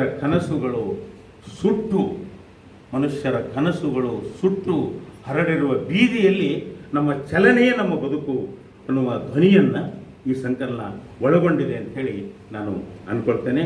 ಅವರು ಭಾಳ ಸ್ಪಷ್ಟವಾಗಿ ಹೇಳ್ತಾರೆ, ನನ್ನ ದೇಶ, ಭಾಷೆ, ಪರಿಸರ, ಪರಂಪರೆ ಎಲ್ಲ ವಿಷವನ್ನು ಉಣ್ಣಿಸುತ್ತಿವೆ, ಕಳವಳ ಹುಟ್ಟಿಸುತ್ತವೆ, ನೈತಿಕವಾಗಿ ಒಳಗೊಳಗೆ ಟೊಳ್ಳಾಗಿಸುತ್ತಿವೆ, ಸಮಾಜ ಯಾವ ಕಡೆ ಚಲಿಸ್ತಾ ಇದೆ ಎಂಬುದನ್ನು ಚಿಂತೆ ಮೂಡಿಸ್ತಾ ಇದೆ, ಕೋಮುವಾದ, ಮೂಲಭೂತವಾದ ಕೊಚ್ಚುವ ಮಾತನಾಡ್ತಾ ಇವೆ, ರಕ್ತ ಸುರಿಸುವ ಮಾತನಾಡ್ತಾ ಇವೆ, ಅಭಿವೃದ್ಧಿ ಹೆಸರಿನಲ್ಲಿ ಮನರಂಜನೆ ನಡೀತಾ ಇದೆ. ಇದಕ್ಕೆಲ್ಲ ಭಾಳ ಮುಖ್ಯವಾದ ಮಾತದು, ಇದಕ್ಕೆಲ್ಲ ದನಿಯಾಗುವುದು ಒಬ್ಬ ಬರಹಗಾರನಾಗಿ ನನ್ನ ಕರ್ತವ್ಯ ಅಂತ ಭಾಳ ಸ್ಪಷ್ಟವಾಗಿ ಅವರು ಘೋಷಿಸಿಕೊಳ್ತಾರೆ ತಮ್ಮ ಅರಿಕೆಯ ಮಾತುಗಳಲ್ಲಿ. ಇವತ್ತು ಬರಹಗಾರರು ಸ್ತಬ್ಧವಾಗಿದ್ದೇವೆ, ಮೌನವಾಗಿದ್ದೇವೆ. ನಿಮಗೆಲ್ಲ ಗೊತ್ತಿರಬೇಕು, ಇವತ್ತು ಎಂಥ ಕಾಲ ಅಂದರೆ ಸತ್ಯವನ್ನು ಮಾತನಾಡಬೇಕು. ಚೋಮ್ಸ್ಕಿ ಹೇಳ್ತಾರೆ, ಯಾವುದೇ ಒಬ್ಬ ಮರ್ಯಾದಸ್ಥ ಮನುಷ್ಯನ ಕೆಲಸ ಏನು ಅಂದರೆ, ಯಾವುದೇ ಒಬ್ಬ ಮರ್ಯಾದಸ್ಥ ಬರಹಗಾರನ ಕೆಲಸ ಏನು ಅಂತಂದರೆ, ಈ ನಮ್ಮ ಸಮಾಜದಲ್ಲಿ ನಡೆಯುತ್ತಾ ಇರುವ ಅನ್ಯಾಯಗಳನ್ನು ಕುರಿತು ಜನತೆಯಲ್ಲಿ ಜಾಗೃತಿಯನ್ನು ಮೂಡಿಸಬಲ್ಲಂಥ ಒಬ್ಬ ನೈತಿಕ ಮಧ್ಯವರ್ತಿಯಾಗಿ ಲೇಖಕರು, ಕವಿಗಳು, ಮರ್ಯಾದಸ್ಥ ಮನುಷ್ಯರು ಕೆಲಸ ಮಾಡಬೇಕು ಅನ್ನುವಂಥ ಮಾತನ್ನು ಚಾಮ್ಸ್ಕಿ ಹೇಳ್ತಾರೆ. ಇಲ್ಲಿ ಇವರ ಇಡೀ ಕವಿತೆಗಳುದ್ದಕ್ಕೂ ಒಂದು ನೈತಿಕ ಮಧ್ಯವರ್ತಿಯಾಗುವ ಒಂದು ಒಂದು ಒಂದು ಕನಸು, ಒಂದು ಆಶಯ ಭಾಳ ಸ್ಪಷ್ಟವಾಗಿ ಭಾಳ ಭಾಳ ಭಾಳ ಕಲಾತ್ಮಕವಾಗಿ ಬಂದಿದೆ ಅನ್ನೋದನ್ನು ಅವರ ಮುಂದಿನ ಕವಿತೆಗಳಲ್ಲಿ ನಾವು ನೋಡ್ತಾ ಹೋಗೋಣ. ನನಗೆ ಭಾಳ ಮುಖ್ಯವಾಗಿ ಅವರ ಒಂದು ಕವಿತೆಯನ್ನು ಓದೋದ್ರ ಮೂಲಕ ನಾನು ಮಾತುಗಳನ್ನು ಆರಂಭಿಸ್ತೇನೆ. ಅದೇನು ಅಂದರೆ, ಇವತ್ತು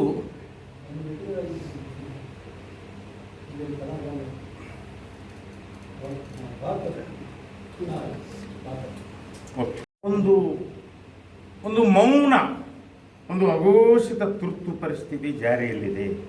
ಸುಮಾರು ವರ್ಷಗಳಿಂದ ಮಾತನಾಡಿದ ಸತ್ಯವನ್ನು ಹೇಳಿದವರನ್ನು ಕೊಳ್ಳಲಾಗುತ್ತದೆ, ಇಲ್ಲ ಕೊಲ್ಲಲಾಗುತ್ತದೆ. ಮಾರಾಟವಾಗದಿದ್ದರೆ ಕೊಲ್ಲಲಾಗುತ್ತೆ, ಜೈಲಿಗೆ ಹಾಕಲಾಗುತ್ತೆ. ನಮ್ಮ ಎಷ್ಟೋ ಜನ ಈ ದೇಶದ ಬಹಳ ದೊಡ್ಡ ದೊಡ್ಡ ಸಂಗಾತಿಗಳು ಜೈಲಿನಲ್ಲೇ ಸಾಯ್ತಾ ಇದ್ದಾರೆ. ನಾವು ಪ್ರಜಾಪ್ರಭುತ್ವ ರಾಷ್ಟ್ರದಲ್ಲಿದ್ದೇವೆ. ಇಂಥ ಹೊತ್ತಿನಲ್ಲಿ ಎಲ್ಲೋ ಇಡೀ ನಾವು ಮನುಷ್ಯರಾಗಿ ಪ್ರಭುತ್ವದ ಕ್ರೌರ್ಯ ಎಷ್ಟು ಭೀಕರವಾಗಿದೆ ಅಂದರೆ, ಯಾವಾಗ ಯಾವ ರೂಪದಲ್ಲಿ ನಮ್ಮನ್ನು ಅಪ್ಪಳಿಸುತ್ತದೆಯೋ ಅನ್ನುವ ಒಂದು ಆಕ್ರಮಣಕಾರಿ ಸ್ಥಿತಿಯ ಆತಂಕದ ಒಳಗಡೆ ಈ ದೇಶದ, ಈ ಜಗತ್ತಿನ ಆತ್ಮಗಳು ನಲುಗ್ತಾ ಇವೆ, ಸತ್ಯವನ್ನು ಹೇಳಲಿಕ್ಕೆ ಬೆದರ್ತಾ ಇವೆ, ಬೆಸ್ತಾ ಇವೆ ಮತ್ತು ಮೌನಕ್ಕೆ ಮೊರೆ ಹೋಗ್ತಾ ಇವೆ. ಇದು ನಮ್ಮ ವಾಸ್ತವ. ಹೀಗಾಗಿ ಅವರೊಂದು ಕವಿತೆ ಅಂದರೆ ಒಂದು ಮೌನ ಆವರಿಸಿಬಿಟ್ಟಿದೆ. ಆಕಾಶಕ್ಕೆ ಬರೆದ ಚಿತ್ರದಂತೆ ಮರದ ಎಲೆಗಳು ನಿಶ್ಚಲ, ದುಗುಡ. ಈವರೆಗೂ ಇಲ್ಲಿ ಒಮ್ಮೆಯೂ ಕೂಡ ಬೀಸೇ ಇಲ್ಲ ಗಾಳಿ ಎಂಬಂತೆ. ನೋಡಿ, ಪ್ರತಿಮೆ ಕೂಡ ಎಷ್ಟು ಚಂದಿದೆ. ನಿಶ್ಚಲವಾಗಿ ನಿಂತು ಬಿಟ್ಟಿದೆ ಮರ, ಗಾಳಿಯೇ ಇಲ್ಲ, ಅಲುಗಾಡ್ತಾನೇ ಇಲ್ಲ. ಒಂದು ಸ್ತಬ್ಧತೆ, ಒಂದು ಮೌನ, ಒಂದು ಏಕಾಂತ, ಒಂದು ಅಸಹಾಯಕತೆ. ಈ ನಿಜವಾದ ಒಳ್ಳೆಯ ಕವಿತೆ ಯಾವುದು ಅಂತಂದರೆ, ತನ್ನ ಪರಿಸರ ಮತ್ತು ಪ್ರಾಕೃತಿಕ ವಿವರಗಳಲ್ಲಿಯೇ ಧ್ವನಿಯನ್ನು ಹೊರಡಿಸಬಲ್ಲ ಕಾವ್ಯ ಬಹಳ ಉತ್ತಮವಾದ ಕಾವ್ಯ. ಅಂಥ ಒಂದು ಮಾದರಿಯನ್ನು ನಾವಲ್ಲಿ ನೋಡ್ತೀವಿ. ಸಮುದ್ರ ಕೂಡ ತೊಡೆ ಮುರಿದ ಸುಯೋಧನನಂತೆ ಅಲ್ಲೇ ಹೊರಳರು. ಸಮುದ್ರ ತೊಡೆ ಮುರಿದ ಸುಯೋಧನನಂತೆ ಸಮುದ್ರ ಹೊರಳಾಡ್ತಾ ಇದೆ. ಮರದ ಎಲ್ಲ ಎಲೆಗಳು ಆಕಾಶಕ್ಕೆ ಬರೆದ ಚಿತ್ರದ ಹಾಗೆ ಸ್ತಬ್ಧವಾಗಿ ನಿಂತುಬಿಟ್ಟಿವೆ. ಅಲೆಗಳು ಸಹ ನಿಂತಲ್ಲಿ ನಿಂತು ನರಳುತ್ತಿವೆ. ನಮ್ಮ ಕಾಲ ಒಂದು ಹೆಜ್ಜೆ ಕೂಡ ಎತ್ತಿಡಲಾರದಷ್ಟು, ಒಂದೇ ಒಂದು ಹೆಜ್ಜೆಯನ್ನು ಕೂಡ ನಾವು ಎತ್ತಿಡಲಾರದಷ್ಟು. ಅಂಬೇಡ್ಕರ್ ಹೇಳಿದರು, ಅಕ್ಷರ, ಸಂಘಟನೆ, ಹೋರಾಟ ಮಾಡಲಿಕ್ಕೆ ಈಗ ನಡೀತಾ ಇರೋದು ಯಾವ ದೊಡ್ಡ ಚಳವಳಿಗಳಲ್ಲ, ದೊಡ್ಡ ಹೋರಾಟಗಳಲ್ಲ. ಹೋರಾಟಗಾರರು ಹಲ್ಲೆಗೆ, ಹಿಂಸೆಗೆ, ಜೈಲಿಗೆ, ಕೊಲೆಗೆ ಒಳಗಾಗುವ ಸಂದರ್ಭ. ಹೋರಾಟಗಳು ಕ್ಷೀಣಿಸ್ತಾ ಇವೆ. ಬರವಣಿಗೆ ತುಂಬ ನಿಗೂಢವಾಗ್ತಾ ಇದೆ, ತುಂಬ ಸೂಕ್ಷ್ಮವಾಗ್ತಾ ಇದೆ. ನೇರವಾಗಿ ದಿಟ್ಟವಾಗಿ ಹೇಳುವ ಶಕ್ತಿ ಕಳೆದುಕೊಳ್ತಾ ಇದೆ. ಸಂಘಟನೆ ಅಕ್ಷರ ಬರವಣಿಗೆ ಹೋರಾಟ, ಇನ್ನು ಸಂಘಟನೆಗಳು ಕೂಡ ಛಿದ್ರವಾಗಿ ಕೊಳ್ಳಲಾಗಿದೆ. ಎಲ್ಲ ಒಂದು NDTV ಅಂತ NDTV, ಹಿಂದೂ ಪತ್ರಿಕೆ ಅಂತ ಹಿಂದೂ ಪತ್ರಿಕೆ ನಮ್ಮ ಕಾಲದ ಈ ಜಗತ್ತಿನ ಈ ಸಮಾಜದ ನಿಜ ವಾಸ್ತವಗಳನ್ನು ಜಗತ್ತಿಗೆ ಸಾರ್ತವೆ. ಅಂದರೆ ಅವುಗಳನ್ನೂ ಕೊಳ್ಳುವ ಕೆಲಸವನ್ನು ನಮ್ಮ ಮಾರುಕಟ್ಟೆ ಅರ್ಥವ್ಯವಸ್ಥೆ ಮಾಡಿಬಿಟ್ಟಿದೆ. ಹೀಗಾಗಿ ಅಂಥ ಸಂಸ್ಥೆಗಳನ್ನು, ವ್ಯಕ್ತಿಗಳನ್ನು, ಅಕ್ಷರಗಳನ್ನು ಏನು ಕೊಂಡುಕೊಳ್ಳುವ ಇಲ್ಲ, ಅವುಗಳನ್ನು ಕೊಲೆ ಮಾಡುವ ಒಂದು ವಾಸ್ತವ ಸಂದರ್ಭದ ಭೀಕರತೆಯನ್ನು ನಿಜವಾಗಿಯೂ ಇವರ ಕವಿತೆಗಳು ನಿರಂತರವಾಗಿ ಧ್ವನಿಸ್ತಾ ಹೋಗ್ತಿವೆ. ನನ್ನ ಈ ನೆಲ ಸುಟ್ಟು ಹೋಗಿದೆ, ನನ್ನ ಜನ ತಮ್ಮ ಮುಖಗಳನ್ನೇ ಬಿಸಾಕಿದ್ದಾರೆ, ಈ ಮಣ್ಣು, ಈ ನೀರು, ಈ ಗಾಳಿ ಎಲ್ಲದರ ಮೇಲೂ ನಮ್ಮದಲ್ಲದ ಬಲ್ಲಿದರ ಮುದ್ರೆ ಬಿದ್ದಿದೆ. ನೋಡಿ, ಇದು ಇವತ್ತು ಮಾರುಕಟ್ಟೆ ಅರ್ಥವ್ಯವಸ್ಥೆ. ಇಡೀ ಭಾರತದ ಸಮಗ್ರ ಆಸ್ತಿ 4-5 ಜನ ಮಹಾನ್ ಬಂಡವಾಳಶಾಹಿಗಳಿಗೆ ಒತ್ತೆ ಇಡಲಾಗಿದೆ, ಮಾರಾಟ ಮಾಡಲಾಗ್ತಾ ಇದೆ. ನಮ್ಮ ಇವತ್ತು ಬದುಕ್ತಾ ಇರುವ ಈ ದೇಶದ ಎಲ್ಲ ಪ್ರಜೆಗಳ ತಲೆಯ ಮೇಲೆ, ಎದೆಯ ಮೇಲೆ ಬಲ್ಲಿದರ ಕಾಲಿನ ಮುದ್ರೆಗಳಿವೆ. ಇವತ್ತು ಇಂಥ ಭೀಕರವಾದ ಸ್ಥಿತಿ. ಇದನ್ನು ಇವರು ಆ ಇಡೀ ರಾಜಕೀಯ, ಸಾಮಾಜಿಕ, ಆರ್ಥಿಕ, ಧಾರ್ಮಿಕ ಎಲ್ಲ ಬಗೆಯ ಅಸಮಾನತೆಯಿಂದ ನಲುಗುತ್ತಾ ಇರುವ ನಮ್ಮ ಕಾಲದ ಬದುಕನ್ನು ಅತ್ಯಂತ ಮೌನವಾಗಿ ನಿರೂಪಿಸುವ ಒಂದು ದೊಡ್ಡ ಕೆಲಸವನ್ನು ಅವರು ಕಾವ್ಯದಲ್ಲಿ ಮಾಡಿದ್ದಾರೆ ಅಂತ ತುಂಬ ಎಚ್ಚರದಿಂದ ಹೇಳ್ತಾ ಇದ್ದೇನೆ. ನಾವು ಅವ್ರನ್ನ ಹೊಗಳಬೇಕು ಅಂತೇನು ಖಂಡಿತವಾಗಿಯೂ ರಾಮಚಂದ್ರ ಕುಲಕರ್ಣಿ ಅವ್ರನ್ನ ಹೊಗಳಬೇಕು ಅಂತ ಈ ಮಾತನ್ನು ಹೇಳ್ತಾ ಇಲ್ಲ, ನಾನು ನಿರೀಕ್ಷೆನೂ ಮಾಡಿರಲಿಲ್ಲ. ಇವತ್ತು ಈ ಬಗೆಯ ಬರವಣಿಗೆ ನಿಂತು ಹೋಗ್ತಾ ಇರೋ ಕಾಲ, ಈ ಬರವಣಿಗೆ ನನಗೆ ಮಾಡಲಿಕ್ಕೆ ಆಗ್ತಾ ಇರಲಾರದ ಕಾಲ. ಇನ್ನು ಒಬ್ಬ ಸರ್ಕಾರಿ ನೌಕರನಾಗಿ ದಿಟ್ಟತನದಿಂದ ಒಂದು ದೊಡ್ಡ ಘಟನೆ ನಡೆದಾಗ ಅದನ್ನು ಮೊದಲಿನ ಹಾಗೆ ಅಷ್ಟೇ ದಿಟ್ಟತನದಿಂದ ಪ್ರಶ್ನೆ ಮಾಡುವ, ಮಾತನಾಡುವ ಅವಕಾಶ ಇರಲಾರ್ದಂಥ ಕಾಲ. ಸರ್ಕಾರಿ ನೌಕರೇ ಆಗಬೇಕಾಗಿಲ್ಲ, ಸಮಾಜದೊಳಗಿರುವ ಯಾರೇ ತಲೆ ಎತ್ತಿದರೂ ಬಗ್ಗು ಬಿಡಿಯುತ್ತೇವೆ ಅನ್ನುವ ಒಂದು ಭಯಂಕರ ಈ ಕೋಮುವಾದ ಮತ್ತು ಏನು ಯುದ್ಧಕೋರ ರಾಷ್ಟ್ರೀಯತೆ, ಈ ಬಂಡಗಳ ದುಃಖ ನೋವುಗಳನ್ನು ಅನಾವರಣಗೊಳಿಸುವ ಕೆಲಸವನ್ನು ಬಹಳ ಸಮರ್ಥವಾಗಿ ಇವರ ಕವಿತೆಗಳು ಮಾಡ್ತಾ ಇವೆ. ಹೀಗಾಗಿ ಬಲ್ಲಿದರ ಎಲ್ಲರೂ ಒಬ್ಬನನ್ನೇ ಮುಚ್ಚಟೆಯಿಂದ ಮುದ್ದಾಡುತ್ತಿದ್ದಾರೆ. ಇದನ್ನು ಹೇಳೋದು ಕಷ್ಟ. ಇದು ಕೇವಲ ಭಾರತದ ಪ್ರಶ್ನೆ ಅಲ್ಲ, ಇಡೀ ಜಗತ್ತಿನ ಪ್ರಶ್ನೆ. ಜಗತ್ತಿನಲ್ಲಿ ಸರ್ವಾಧಿಕಾರಗಳು ತಲೆ ಎತ್ತಾ ಇದೆ, ಬಲಪಂಥೀಯ ರಾಜಕಾರಣ ಬಲಿಷ್ಠವಾಗ್ತಾ ಇದೆ. ಎಲ್ಲ ದೇಶಗಳಲ್ಲೂ ಒಬ್ಬನೇ ಮೆರೆಸ್ತಾ ಇದ್ದಾನೆ, ಉಳಿದವರು ಯಾರಿಗೇನೂ ಅಸ್ತಿತ್ವನೇ ಇಲ್ಲ.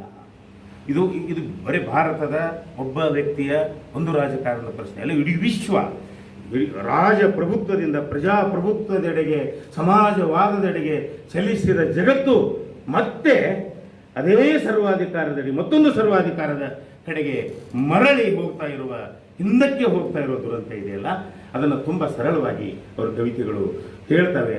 ತಂಪು ಮೋಡಗಳಲ್ಲಿ ಕೆಂಡದ ಆಲೇಕಲ, ಆತನು ತಂಪು ಮೋಡಗಳಲ್ಲಿ ಕೆಂಡದ ಆಲೇಕಲ್ಲು ರೂಪಿಸುವವ. ಒಳ್ಳೆ ಸಾಂಗ್ಗಳಿವಲ್ಲ, ಒಳ್ಳೆ ಕವಿತೆಗಳು. ನನಗೆ ಕವಿತೆ ಅಂದರೆ ತುಂಬ ಪ್ರೀತಿ. ಅದರ ರೂಪಕ, ಅದರ ಧ್ವನಿ, ಅದರೊಳಗಡೆ ಇಳಿದು ಅದನ್ನು ಆಸ್ವಾದನೆ ಮಾಡೋದು ತುಂಬ ಖುಷಿಯ ಕೆಲಸ. ಒಂದು ಒಳ್ಳೆಯ ಸಾಲು ಓದಿದಾಗ ಮತ್ತೆ ಮತ್ತೆ ಓದಿಕೊಳ್ಳುವ ಹಂಬಲ. ನೋಡಿ, ತಂಪು ಮೋಡದಲ್ಲಿ ಕೆಂಡದ ಅಲೆಕಲ್ಲು ರೂಪಿಸುವಾತ, ಜ್ವಾಲೆ, ಧಾರೆ, ಬೆಂಕಿ, ಮಳೆ ಇವುಗಳನ್ನೆಲ್ಲ ಸೃಷ್ಟಿಸುವಾತ. ಇದಂತೂ ತುಂಬ ಚೆನ್ನಾಗಿದೆ. ಚೆನ್ನಾಗಿದೆ ಅಂದರೆ ಭೀಕರವಾಗಿದೆ. ಬೂದಿ ಮೆತ್ತಿದ ಬೀದಿಯ ಮೇಲೆ ಎಲುವು ಎಡುತ್ತಾ ಬರಿಗಾಲು ನಡೆದು ಹೋಗುವ ಕಾಲ ಹತ್ತಿರವೇ ಇದೆ. ಬಹುಶಃ ರಣ್ಣನ ಗದಾಯುದ್ಧದ ದುರಂತಗಳಿವೆಲ್ಲ, 2 ರುಂಡಗಳು, ಕತ್ತರಿಸಿದ ರುಂಡಗಳು ಮುಖಾಮುಖಿಯಾಗುವ ದುರಂತ ಇದೆಯಲ್ಲ, ನಮ್ಮ ಎಲುಬುಗಳು ನೆಲದ ಮೇಲೆ ನಡೆದು ಹೋಗುವ ಈ ಭಯಾನಕತೆಯನ್ನು ತುಂಬ ಉತ್ತಮವಾಗಿ ಅವರು ಚಿತ್ರಿಸಿದ್ದಾರೆ ಅಂಥೇಳಿ ನಾನು ಅಂದ್ಕೊಳ್ತೇನೆ. ಭಾಳ ಮುಖ್ಯ ಅಂತಂದರೆ, ಈ ಮೌನದಿಂದ ಇರಲು ಸಾಧ್ಯವಿಲ್ಲ. ಇದು ಇವತ್ತು ಪ್ರತಿಯೊಬ್ಬ ಅವ್ರು ಹೇಳ್ತಾರೆ. ಎಲ್ಲ ಕಡೆ ಹೇಳ್ತಾ ಇರೋದು ಸುಮ್ಮನೆ ಇರು, ಮಕ್ಕಳಿಗೆ ಹೇಗೆ ಸುಮ್ಮನಿರು ಅಂತ ಹೇಳ್ತೇವೋ ಹಾಗೆ ಮಾತನಾಡುವವರಿಗೆ, ಪ್ರಶ್ನೆ ಮಾಡುವವರಿಗೆ ಯಾಕೆ ರಿಸ್ಕ್ ತಗೋತಿ? ಇವತ್ತಿನ ಸರಳವಾದ ಭಾಷೆ ಅಂದರೆ ಸುಮ್ಮನೆ ಇದ್ಬಿಡು, ಯಾಕೆ ರಿಸ್ಕ್ ತಗೋತಿ, ಸಸ್ಪೆಂಡ್ ಹಾಕಿ, ಡಿಸ್ಮಿಸ್ ಹಾಕಿ ನಿನ್ನ ಕೊಲೆ ಮಾಡಲಾಗ್ತದೆ, ನಿನ್ನ ಜೈಲಿಗೆ ಹಾಕಲ. ಇವತ್ತಿನ ಜನಪದ ಅನ್ನುವ ರೀತಿಯೊಳಗಡೆ ಭಯವನ್ನು ಒಡ್ಡುವ ಮಾತುಗಳ ಕಾಲದಲ್ಲಿ, ಭಯಕ್ಕೆ ಈಡಾಗಿ ತತ್ತರಿಸುವ ಆತ್ಮಗಳ ಸಂಕಟದ ಕಾಲದ ಒಳಗಡೆ ಇವರು ಹೇಳ್ತಾರೆ, ತುಟಿಯಿಂದ ಉದುರಿದ ತಣ್ಣನೆಯ ಸತ್ಯ. ಹೇಳ್ತಾರೆ, ತುಟಿಯಿಂದ ಉದುರಿದ ತಣ್ಣನೆಯ ಸತ್ಯ ಗಣ್ಣುಗಳಿಂದ ಉದುರಿಸುತ್ತವೆ ಬಿಸಿ ಬಿಸಿ ಗುಂಡು, ಅದಕ್ಕೆ ಏನೇ ಆಗಲಿ ಮೌನ ವಹಿಸು. ಆದರೆ ತಕ್ಷಣ ಕೇಳ್ತಾರೆ, ಆದರೆ ಅದು ಹೇಗೆ ಸಾಧ್ಯ? ಹೀಗೆ ಹೋಗ್ತದೆ ಕವಿತೆ. ನನ್ನ ಕಡೆ ಅದು ಕ್ವಶನ್ ಇದೆಯಲ್ಲ, ಅದು ಹೇಗೆ ಸಾಧ್ಯ? ಇಲ್ಲ ಅಂದರೆ ಅದೇ ಒಂದು ಪ್ರಶ್ನೆ ಇದೆಯಲ್ಲ, ಇದು ಎರಡೂ ಕಡೆ ಇರುತ್ತೆ. ಅದು ಗೊಂದಲವನ್ನು ಹೇಳುತ್ತೆ. ಅದು ಹೇಗೆ ಸಾಧ್ಯ? ನಂಗೆ ಮೌನ ಇರೋಕ್ಕೆ ಸಾಧ್ಯ ಇಲ್ಲ, ಸಾಧ್ಯ ಆದರೂ ಸಾಧ್ಯವಾಗಿ ಮೌನವಾಗಿ ಇರಬೇಕಾಗಿದೆ, ಅಥವಾ ನಾವು ಮೌನವಾಗಿ ಇರೋದೇ ಇಲ್ಲ. ಹೀಗೆ ಬೇರೆ ಬೇರೆ ಧ್ವನಿಗಳನ್ನು ಒಂದು ಪ್ರಶ್ನಾರ್ಥಕ ಚಿಹ್ನೆ ಕೂಡ ಕವಿತೆಯೊಳಗೆ ನಮಗೆ ಕೊಡ್ತಾ ಹೋಗ್ತದೆ. ತುಂಬ ಈ ಬಗೆಯ ಮತ್ತು ಒಂದು ಸೃಜನಶೀಲ ಸ್ವಾತಂತ್ರ್ಯ, ಅಭಿವ್ಯಕ್ತಿಯ ಸ್ವಾತಂತ್ರ್ಯದ ಮೇಲೆ ನಿರಂತರ ನಡೀತಾ ಇರುವ ಹಲ್ಲೆಯನ್ನು ನಮ್ಮ ಕಲಬುರಗಿ ಸರ್ ಕಾಲದಿಂದನೇ ಆಯಿತು. ಕಲಬುರಗಿ ಸತ್ತು ಹೋದರು ಅಂತ ಕಲಬುರಗಿಯವರೇ ಹೇಳಿದರು. ಮುರುಘಾ ಮಠದಲ್ಲಿ ಅವ್ರ ಮೇಲೆ ಇದ್ದಾಗ ಕಲಬುರಗಿ ಎಂಬ ಸಂಶೋಧಕ ಸತ್ತು ಹೋದ. ಹೀಗೆ ಚರಿತ್ರೆಯುದ್ದಕ್ಕೂ ಲೇಖಕರ ಮೇಲೆ ಹಲ್ಲೆಗಳಾದಾಗ, ಅಥವಾ ಪ್ರಭುತ್ವ ಅವರ ಸಂವೇದನೆಗಳನ್ನು ಹದ್ದುಬಸ್ತಿನಲ್ಲಿಟ್ಟಾಗ, ಅವರ ಅಕ್ಷರಗಳನ್ನು, ಅವರ ಚಿತ್ರಗಳನ್ನು ಹಿಂಪಡೆದಾಗ, ಅಸಹಾಯಕವಾಗಿ ನನ್ನೊಳಗಿನ ಲೇಖಕ ಸತ್ತು ಹೋದ ಅಂತ ತಮಿಳುನಾಡಿನ ಒಬ್ಬ ಕಲಾವಿದ, ಚಿತ್ರಕಲಾವಿದ, ನಾನು ಸತ್ತು ಹೋಗ್ತೀನಿ. ಇದು ಒಬ್ಬ ಇಬ್ಬರ ಸಾವು ಅಲ್ಲ. ಇವತ್ತು ಬದುಕ್ತಾ ಇರುವ, ಬರೀತಾ ಇರುವ, ಚಿತ್ರ ಬಿಡಿಸ್ತಾ ಇರುವ, ಹಾಡ್ತಾ ಇರುವ ಎಲ್ಲ ಕಲಾವಿದರ ಅಂತರಂಗದ ಸಂಘಟ ಏನಂದ್ರೆ ನಾವು ಸತ್ತು ಹೋಗ್ತಾ ಇದ್ದೀವಿ, ನಾವು ಸತ್ತು ಹೋಗ್ತಾ ಇದ್ದೀವಿ. ಈ ಸಾವಿನ ಬಟ್ ಇದನ್ನು ದಾಖಲಿಸ್ಬೇಕಲ್ಲ. ಸತ್ತು ಹೋಗ್ತಾ ಇದ್ರು ಸುಮ್ಮನೆ ಸಾಯ್ಬೇಕಾ? ಇಲ್ಲ. ಯಾರು ನಮ್ಮ ಕವಿ ಬ್ರೆಕ್ಟ್ ಹೇಳ್ತಾರಲ್ಲ, ಕಗ್ಗತ್ತಲ ಕಾಡಿನಲ್ಲಿ, ಕಗ್ಗತ್ತಲ ಕಾಲಿನಲ್ಲಿ ಏನು ಮಾಡಬೇಕು ಕವಿಯಾದವನು? ಕಗ್ಗತ್ತಲೆಯ ಬಗ್ಗೆ ಹಾಡಬೇಕು.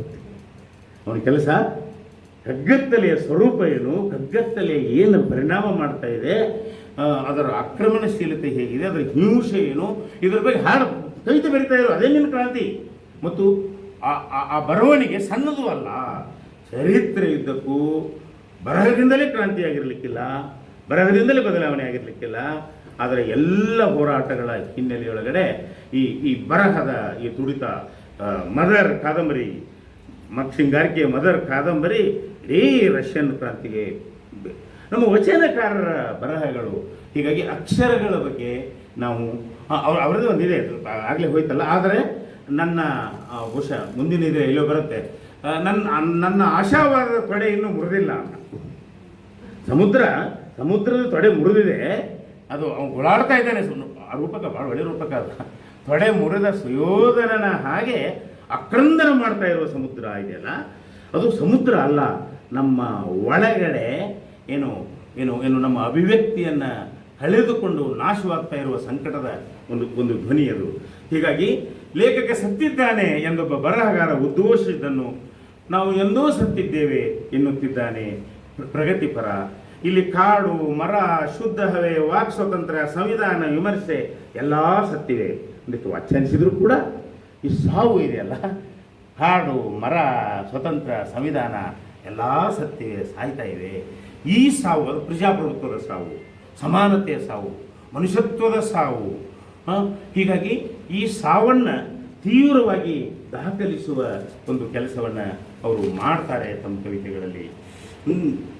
ಆದರೂ ಇಷ್ಟೆಲ್ಲ ನಡೆದಿರುವಾಗಲೂ ಈ ಥರದ ಅಭಿವೃದ್ಧಿ ಹಿಂದೆ ಆದದ್ದಿಲ್ಲ, ಮುಂದೆ ಆಗೋದಿಲ್ಲ ಅಂತ ನಮ್ಮ ರಾಜಕೀಯ ನಾಯಕರು ಅಭಿವೃದ್ಧಿ ಅಂದರೆ ಈ ಎಲ್ಲ ಮಾನವ ಹಕ್ಕುಗಳನ್ನು ನಿರ್ದಯವಾಗಿ ದಮನ ಮಾಡಿ, ಹೋಮವಾದ ಬೆಂಕಿ ಹಚ್ಚಿ, ಮನುಷ್ಯ ಸಂಬಂಧವನ್ನು ಹದಗೆಡಿಸಿ, ಕೆಲವರಿಗೆ ಮಾತ್ರ ದೇಶದ ಜಗತ್ತಿನ ಸಂಪತ್ತನ್ನು ಒಯ್ದು ಮುಟ್ಟಿಸುವುದೇ ಅಭಿವೃದ್ಧಿ ಅನ್ನುವ ಹೊಸ ಅಭಿವೃದ್ಧಿ ಮೀಮಾಂಸೆಯನ್ನು ಅವರು ಹೇಗೆ ನಿರೂಪಿಸ್ತಾ ಇದ್ದಾರೆ ಅನ್ನುವ ಒಂದು ರಾಜಕೀಯ ತಿಳುವಳಿಕೆ ಇವರ ಕವಿತೆಯ ಒಳಗಡೆ ಇದೆ ಅನ್ನೋದು ನನಗೆ ತುಂಬ ಸಂತೋಷದ ಸಂಗತಿ.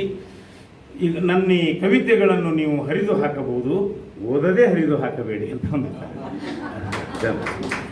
ಮತ್ತು ಇದು ಒಬ್ಬ ನಾನು MA ಓದುವಾಗ ಹೆಸರು ಮರೆತು ಹೋಗಿದೆ, ನೊಬೆಲ್ ಬಹುಮಾನ ಪಡೆದ ಲೇಖಕನೊಬ್ಬ ಮಾತಾಡ್ತಾ, ನನ್ನ ಕವಿತೆಗಳ ಬಗ್ಗೆ ಸಿಟ್ಟಿದ್ರೆ ನೀವು ಪ್ರಶ್ನೆ ಮಾಡಿರಿ, ನನ್ನ ಮೇಲೆ ಹಲ್ಲೆ ಮಾಡಿರಿ, ಆದರೂ ನಾನು ಕ್ಷಮಿಸಬಲ್ಲೆ, ನಾನು ಕೊಂದು ಹಾಕಿರ್ಬೇಕಿದ್ರೆ ನನ್ನ ಬರಹದ ಬಗ್ಗೆ ಅವಾಗ ನಿಮ್ಮನ್ನು ಕ್ಷಮಿಸಬಲ್ಲೆ, ಅದನ್ನು ನೀವು ಓದೋದಿಲ್ಲಲ್ಲ, ನಿಮ್ಮನ್ನು ಕ್ಷಮಿಸಕ್ಕೆ ಸಾಧ್ಯ ಇಲ್ಲ ಅಂತ.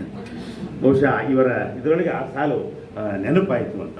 ಮುಖ್ಯವಾಗಿ ಈ ಸಂಕಲನದಲ್ಲಿ ತುಂಬ ಟೈಮ್ ಆಗ್ತಾ ಇದೆ, ಸ್ವಲ್ಪ ವೇಗವಾಗಿ ಈ ಸಂಕಲನದಲ್ಲಿ ಅವರು ಒಂದು ಅಭಿವ್ಯಕ್ತಿಯ ಸಂಕಟದ ಪ್ರಶ್ನೆಯನ್ನು ಎದುರಿಗಿಟ್ಟುಕೊಳ್ತಾರೆ. ಎರಡನೇದು ಯುದ್ಧದ ಭೀಕರತೆ ಮತ್ತು ಅದರ ಪರಿಣಾಮಗಳನ್ನು ಕೈಗೆತ್ತಿಕೊಳ್ತಾರೆ. ಮೂರನೇದಾಗಿ ಯುದ್ಧದ ಭೀಕರತೆ ಮತ್ತು ಅದರ ಪರಿಣಾಮಗಳನ್ನು ಕೈಗೆತ್ತಿಕೊಳ್ತಾರೆ. ಮೂರನೇದಾಗಿ ಕೋಮುವಾದ ಮತ್ತು ಧರ್ಮಗಳ ಮೂಲಕ ಹುಟ್ಟುವ ಹಿಂಸೆಯನ್ನು ಪ್ರಸ್ತಾಪ ಮಾಡ್ತಾರೆ.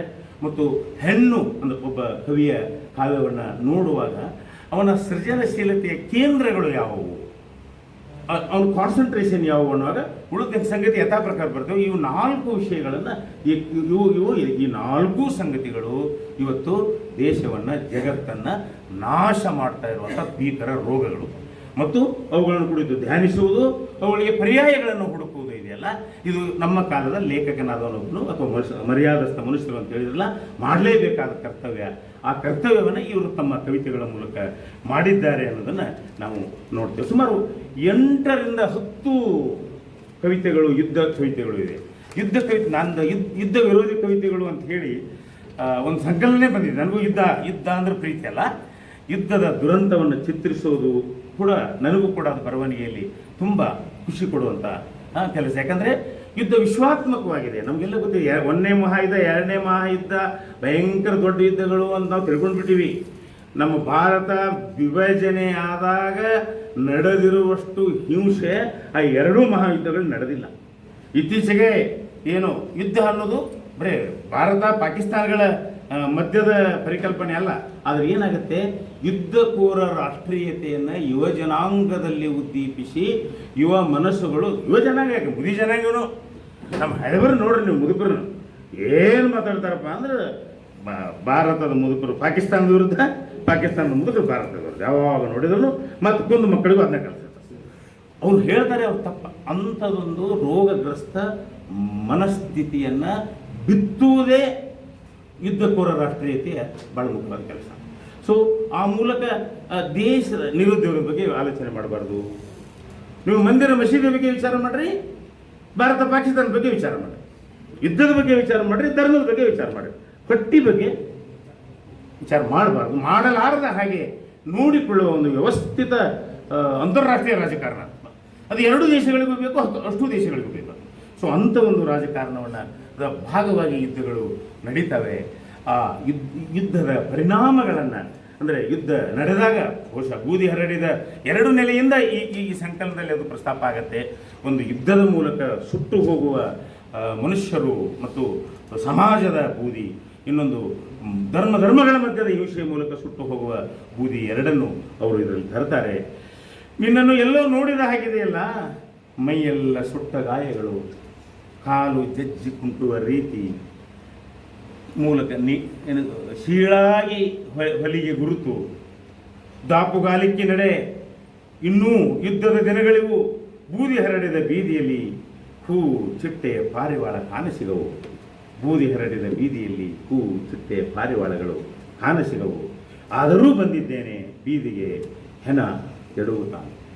ಹೆಣವನ್ನು ಎಡುವುತ್ತಾ ನಮಗೆ ಇದು ಕೇವಲ ನಾವು ಧಾರವಾಡದಲ್ಲಿ ಯುದ್ಧ ನಡೆದು ಹೆಣಗಳನ್ನು ತುಳಿದು ಹೋಗ್ತಾ ಇರಲಿಕ್ಕಿಲ್ಲ. ಗಾಜಾಪಟ್ಟಿಯಲ್ಲಿ ಏನಾಯಿತು ಅನ್ನೋದಕ್ಕೆ ನಾವು ಸ್ಪಂದಿಸಲಾರದೆ ಹೋದರೆ ನಾವು ಮನುಷ್ಯರೇ ಅಲ್ಲ.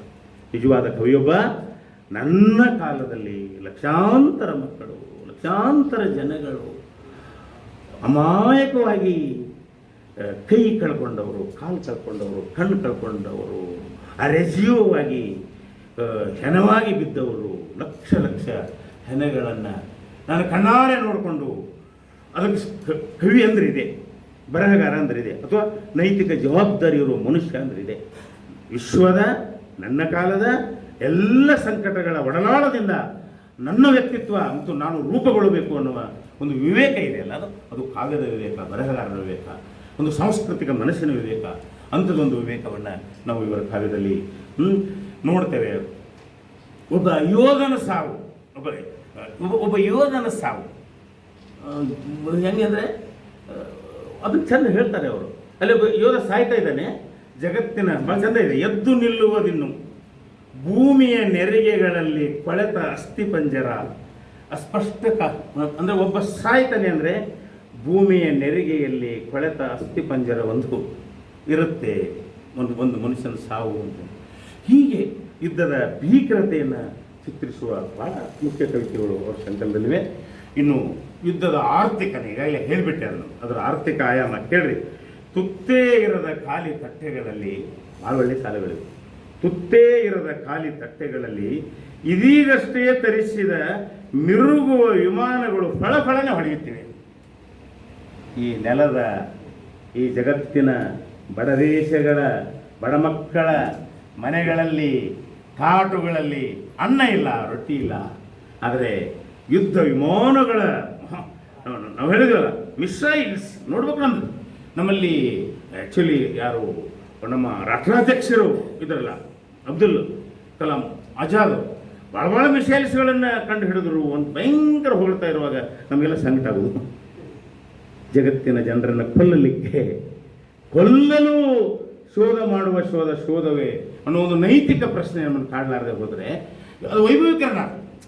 ಯಾರು ಈ ಸಮಾಜದಲ್ಲಿ ಅದು ಜಗತ್ತಿನಲ್ಲಿ ವೈಭವೀಕರಣಗೊಳ್ತಾರೆ ಅಂದರೆ ಯುದ್ಧ ಸಲಕರಣೆಗಳನ್ನು ಉತ್ಪಾದನೆ ಮಾಡುವವರು, ಯುದ್ಧ ಸಲಕರಣೆಗಳನ್ನು ಮಾರುವವರು, ಯುದ್ಧ ಸಲಕರಣೆಗಳ ಸಂಶೋಧನೆ ಮಾಡುವವರು, ಅವುಗಳನ್ನು ಪ್ರಯೋಗ ಅಂದರೆ ಕೊಲ್ಲುವವರನ್ನು ಆರಾಧಿಸುವ ಜಗತ್ತಿನಲ್ಲಿದ್ದೇವೆ ಮತ್ತು ನಾವು ಅದೇ ಕೆಲಸ ಮಾಡ್ತಾ ಇದ್ದೇವೆ ಎನ್ನುವ ಒಂದು ತಿಳಿವು ಇಲ್ಲಿ ಇರೋದನ್ನು ನಾವು ನೋಡ್ತೇವೆ.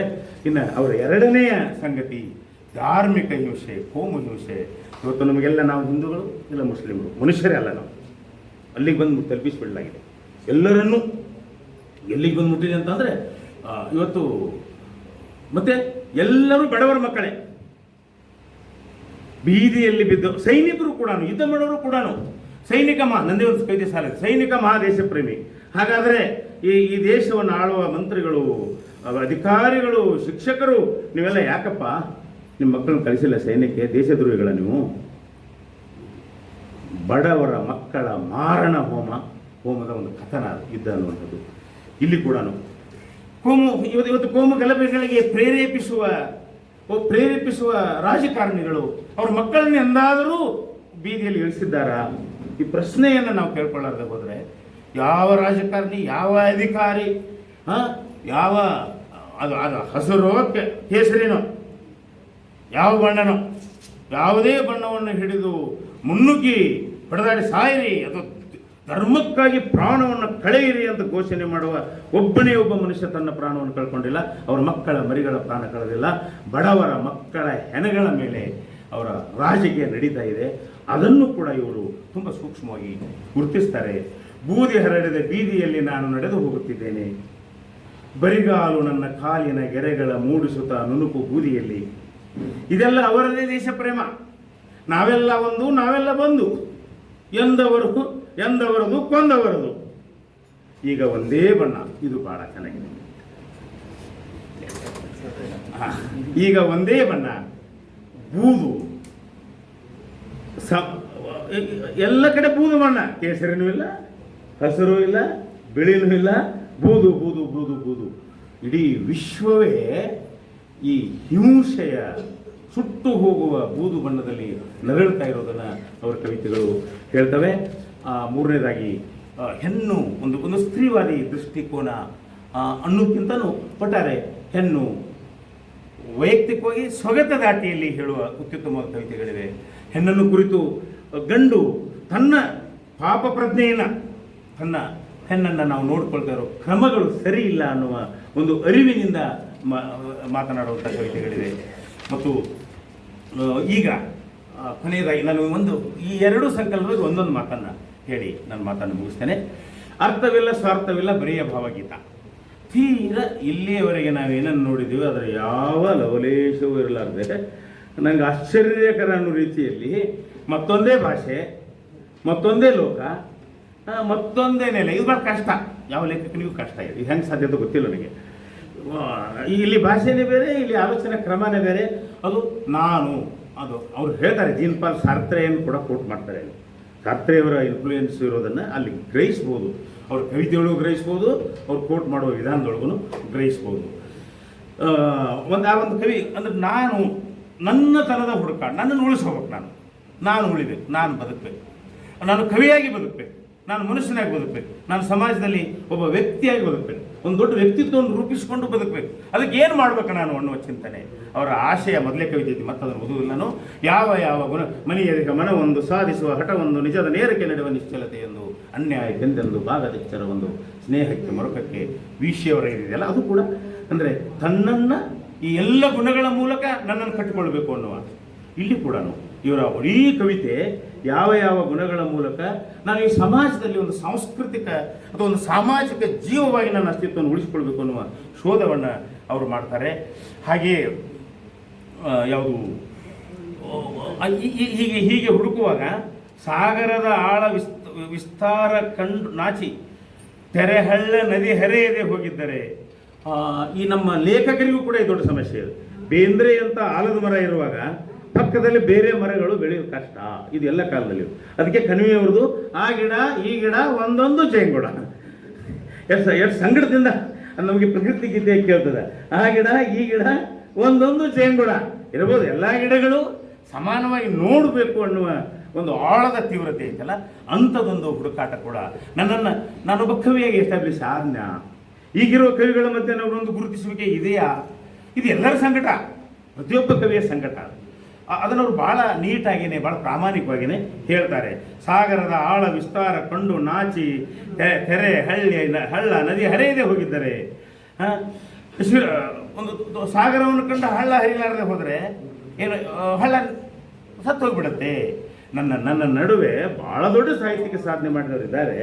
ಅವ್ರ ನಡುವೆ ನಾನು ನನ್ನದೇ ಆದ ಅಸ್ತಿತ್ವವನ್ನು ಉಳಿಸಿಕೊಳ್ಳಲೇಬೇಕು ಅನ್ನುವುದನ್ನು ಕೂಡ ಕವಿತೆಯನ್ನಾಗಿ ಮಾಡುವ ಒಂದು ಪರಿಣತಿಯನ್ನು ಅವರ ಕಾವ್ಯದಲ್ಲಿ ನಾವು ನೋಡ್ತೇವೆ. ಬಹುಶಃ ಅದಕ್ಕೆ ಹಲವಾರು ಆಯಾಮಗಳಿವೆ. ಯಾರೋ ಸಾಗಿದೆ ಜಗವು ಗಾಲಿಗಳಿರದೆ, ಮುಗುಚದೆ ಓಡಿದೆ ಕೀಲುಗಳಿರದೆ, ಅಂದರೆ ತನ್ನನ್ನು ನೋಡಿಕೊಳ್ಳುವ, ಸಮಾಜವನ್ನು ನೋಡ್ತಾ, ಜಗತ್ತಿನ ಚಲನೆಯನ್ನು ನೋಡ್ತಾ ತನ್ನ ಅಸ್ತಿತ್ವದ ಹುಡುಕಾಟವನ್ನು ಒಂದು ಕಡೆ ನೋಡ್ತೇವೆ. ಇನ್ನು ಮನುಷ್ಯ ತನ್ನ ಸಣ್ಣತನ ಅಂದರೆ ಈ ಬಗೆಯೇ ಅಲ್ಲ, ಈ ಯಾವುದದು ಕೋಮುವಾದ ಮತೀಯವಾದ ಇದು ಏನೂ ಅಲ್ಲ, ವ್ಯಕ್ತಿಗತವಾದ ಕ್ಷುಲ್ಲಕ ಭಾವಗಳ ಕಾರಣಕ್ಕಾಗಿ ನಾಶವಾಗುವ ಮತ್ತು ಅದನ್ನು ಮೀರುವ ದಾರಿಯ ಹುಡುಕಾಟ ಕೂಡ ಅವರಲ್ಲಿ ನಾವು ನೋಡ್ತೇವೆ. ಮನೆ ಕಟ್ಟುತ್ತಾ ಮೆರೆದೆ, ಮನದನಿ ನಗುವುದ ಮರೆತೆ, ಹನಹನ ಎನಿಸುತ್ತ ಮೆರೆದೆ. ಹೀಗೆ ಅಂದರೆ ಯಾವುದನ್ನು ಮಾಡಬಾರ್ದಾಗಿತ್ತು ಅದನ್ನು ಮಾಡ್ತಾ ನನ್ನ ವ್ಯಕ್ತಿತ್ವಕ್ಕೆ ನಾನು ಮುಂದನ್ನು ತರ್ತಾ ಇದ್ದೇನೆ ಅನ್ನುವ ಒಂದು ಇದನ್ನು ಕೂಡ ನಾವು ನೋಡ್ತೇವೆ.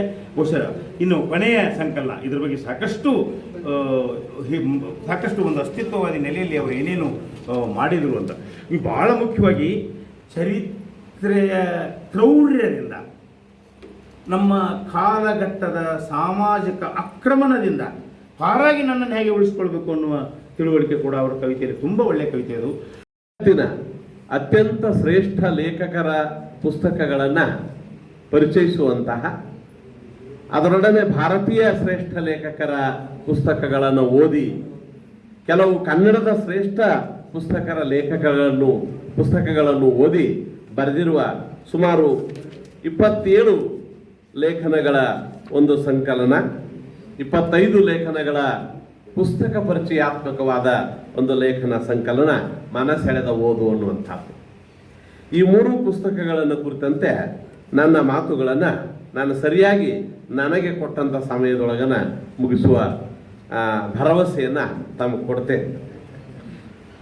ಒಲವಿನ ಫಲಕಗಳು ಎನ್ನುವ ಈ ಪುಸ್ತಕವನ್ನು ನಾನು ಕುರಿತು ಮಾತಾಡಬೇಕು ಅಂತ ಹೊರಟಾಗ ನಾನು ಸಂಪೂರ್ಣವಾಗಿ ಒಕ್ಕುಂದ ಸರ್ ಅವರು ಹೇಳಿದ ವಿಚಾರಗಳಿಗಿಂತ ಭಿನ್ನವಾಗಿಯೇ ಇಲ್ಲಿ ಕವಿ ನಮಗೆ ಪ್ರತ್ಯಕ್ಷ ಆಗಿದ್ದಾನೆ ಅನ್ನೋದನ್ನು ತಮಗೆ ನಾನು ಮೊದಲು ಸ್ಪಷ್ಟಪಡಿಸ್ತೇನೆ. ಹೀಗೆ ಕನ್ನಡ ಸಾಹಿತ್ಯ ಕಾವ್ಯ ಪ್ರಕಾರ ಅನೇಕ ಭಾಷೆಗಳ ಕವಿತೆಗಳನ್ನು ತನ್ನ ಒಳಗೆ ಮಾಡಿಕೊಳ್ಳುವ ಒಂದು ಪ್ರಕ್ರಿಯೆ ನಡ್ಕೊಂಡು ಬಂದಿದೆ. ಅದು ಶಾಯರಿ ಇರಬಹುದು, ಹೈಕ್ ಇರಬಹುದು, ತನಗ ಅನ್ನುವ ಫಿಲಿಪೈನ್ಸ್ನಿಂದ ಬಂದಂಥ ಒಂದು ಕಾವ್ಯ ಪ್ರಕಾರ ಇದೆ. ಹಾಗೆಯೇ ಉರ್ದುದಿಂದ ನಮ್ಮದಾಗಿರುವಂತಹ ಗಜಲ್ ಅನ್ನುವಂಥ ಕಾವ್ಯ ಪ್ರಕಾರ, ಈ ಎಲ್ಲ ಪ್ರಕಾರಗಳನ್ನು ನಾವು ಗಮನಿಸಿದಾಗ ತಮ್ಮದೇ ರೀತಿಯ ಒಂದು ಶಾಯಿರಿ ಕಾವ್ಯವನ್ನ ಸಂಕಲನವನ್ನ ಒಲವಿನ ಫಲಕಗಳು ಎನ್ನುವ ಹೆಸರಿಟ್ಟುಕೊಂಡು ಈ ಕವಿ ಬರೆದಿದ್ದಾರೆ. ಇದಕ್ಕೆ ಅವರೊಂದು ಸಬ್ ಟೈಟಲ್ ಕೊಟ್ಟಿದ್ದಾರೆ, ಕೆಲವು ಪ್ರೇಮಾಲಾಪಗಳು ಅಂತ. ಪೂರ್ತಿ ಕವಿ ಇಲ್ಲಿ ನಮಗೆ ಪ್ರೇಮದ ವಕ್ತಾರನಾಗಿ ಕಾಣಿಸುವಂತ ಒಂದು ಸಂಕಲನ ಇದೆ. ಸಂಪೂರ್ಣವಾಗಿ ತನ್ನನ್ನು ತಾನು ಪ್ರೇಮವೆನ್ನುವ ದಿವ್ಯ ಭಾವಕ್ಕೆ ಅರ್ಪಿಸಿಕೊಂಡಂತ ಒಬ್ಬ ಪ್ರೇಮದ ಧ್ಯಾನಿ ಈ ಕವಿತಾ ಸಂಕಲನದಲ್ಲಿ ನಮಗೆ ಕಾಣಿಸ್ತಾನೆ. ಹಾಗಾಗಿ ಅವರು ಇವಕ್ಕೆ ಬಹಳ ಸುಂದರವಾದ ಹೆಸರು ಫಲಕುಗಳು, ಒಲವಿನ ಫಲಕುಗಳು ಅನ್ನುವಂಥ ಒಂದು ಹೆಸರನ್ನ ಕೊಡ್ತಾರೆ. ಫಲಕು ಎನ್ನುವ ಪದಕ್ಕೆ, ಕನ್ನಡ ಪದಕ್ಕೆ ಮಿಡಿತ, ತುಡಿತ ಎಂಬ ಅರ್ಥ ಇರುವುದನ್ನ ಅವರು ಹೇಳ್ತಾರೆ.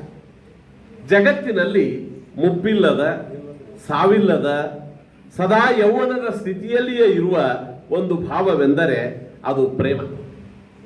100 ವರ್ಷದ ಮುದುಕನಲ್ಲಿಯೂ ಹೊಸ ಉತ್ಸಾಹವನ್ನ ಮೂಡಿಸಬಲ್ಲುದು. ಆದ್ದರಿಂದ ಕವಿ ಇಲ್ಲಿನ ಫಲಕುಗಳಿಗೆ, ಫಲಕು ಅಂದ್ರೆ ಎದೆಬಡಿತ ಅನ್ನುವಂಥ ಒಂದು ಅರ್ಥ ಕೂಡ ಇದೆ. ಹಾಗಾಗಿ ಇಲ್ಲಿನ ಫಲಕುಗಳಿಗೆ ಕವಿ ಪ್ರೇಮಾಲಾಪ ಎಂಬ ಹೆಸರನ್ನ ಇರಿಸಿದ್ದು ಸರಿಯಾಗಿಯೇ ಇದೆ. ಇದು ಕವಿ ಹೇಳುವಂತೆ ಕೇವಲ ಆಲಾಪವಲ್ಲ. ಆಲಾಪ ಅಂದ್ರೆ ಸಂಗೀತದ ಭಾಷೆಯಲ್ಲಿ ಬೇರೆ ಅರ್ಥ ಇದೆ, ಅದರ ಸಾಮಾನ್ಯ ಭಾಷೆಯೊಳಗ ಅಳು ಅನ್ನುವಂಥ ಒಂದು ಅರ್ಥ ಕೂಡ ಬರ್ತದೆ. ಹಾಗಾಗಿ ಇದು ಕೇವಲ ಅಳುವಲ್ಲ, ಇದು ಪ್ರೇಮಾಲಾಪ.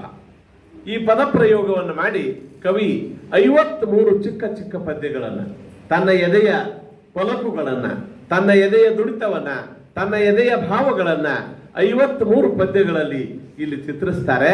ಆ 53ರೊಳಗ 52 ಪದ್ಯಗಳು ಹೆಸರಿಲ್ಲದ ಪ್ರೇಮದ ಉಸಿರನ್ನ ಹೊಂದಿದ ಪದ್ಯಗಳಾಗಿವೆ. ಅವಕ್ಕೆ ಯಾವಕ್ಕೆ ಹೆಸರು ಕೊಡೋ ಕೊಡುಗೆ ಅವ್ರು ಹೋಗೋದಿಲ್ಲ. ಯಾಕಂದ್ರೆ ಪ್ರೇಮ ಅನ್ನೋದೇ ಒಂದು ದೊಡ್ಡ ಹೆಸರಾಗಿರೋದ್ರಿಂದ ಆ ಹೆಸರು ಕೊಡ್ಲಾರ್ದೇನೆ, ಅವ್ರ ಹೆಸರು ಕೊಡ್ಲಾರ್ದೆ ಸಂಖ್ಯೆಗಳನ್ನು ಕೊಡ್ತಾ ಅವ್ರು ಹೋಗ್ತಾರೆ. ಹಾಗಾಗಿ ಕೊನೆಯ ಒಂದು ಪದ್ಯ ಮಾತ್ರ ಅದು ಹೆಸರನ್ನು ಹೊಂದಿದ ಪದ್ಯ ಆಗಿರೋದನ್ನ ನಾವು ಗಮನಿಸ್ತೀವಿ. ಕವಿ ಇಲ್ಲಿನ ಕವಿತೆಗಳ ಬಗ್ಗೆ ತಾನು ಬರ್ಕೊಳ್ತಾ ಹೇಳ್ತಾರೆ, ಇಲ್ಲಿ ಒಂದು ಕಣ ಮಾತ್ರವೂ ಅಶ್ಲೀಲತೆ ಇಣುಕಿಲ್ಲ, ಆದರೆ ಲಾಸ್ಯವಾಡಿದ್ದೆಲ್ಲ ಒಂದು ಮಾರ್ಧವ ಒಲವು ಅಷ್ಟೇ. ಇಂಥ ಅದೆಷ್ಟೋ ಭಾವಗಳು, ಕಲ್ಪನೆಗಳು ತಮ್ಮಲ್ಲಿ ಬಂದಿರಲೂ ಸಾಕು. ಇವನ್ನೆಲ್ಲ ಓದುತ್ತಲೇ ತಮ್ಮ ನೆನಪು ತೀರನೇರಿ ಹಿಗ್ಗಿ ಯಾವುದೋ ಸ್ಮೃತಿಗೆ ಟನ್ನನೆ ತಾಕಿ ಓದ್ದವ್ರು ನಾವು. ಓದ್ತಾ ಓದ್ತಾ ಯಾವುದೇ ಸ್ಮೃತಿಗೆ ಟನ್ನನೆ ಜಿಗುದು. ಅಂದ್ರೆ ನಾನೀಗ 62 ವರ್ಷದವ, 26 27 ಜಿಗುದು, ಟನ್ನನೆ ಜಿಗಿದು ಕಿಡಿಟಿ ಕಾಣಿ ಹೂಡಬಹುದೇನೋ. ಯುವ ಹೃದಯಗಳಿಗಂತೂ ಇವು ಏಕಕಾಲಕ್ಕೆ ಉರಿ ಹಾಗೂ ಉಪಶಮನ ಒಟ್ಟಿಗೆ ನೀಡಬಲ್ಲವು.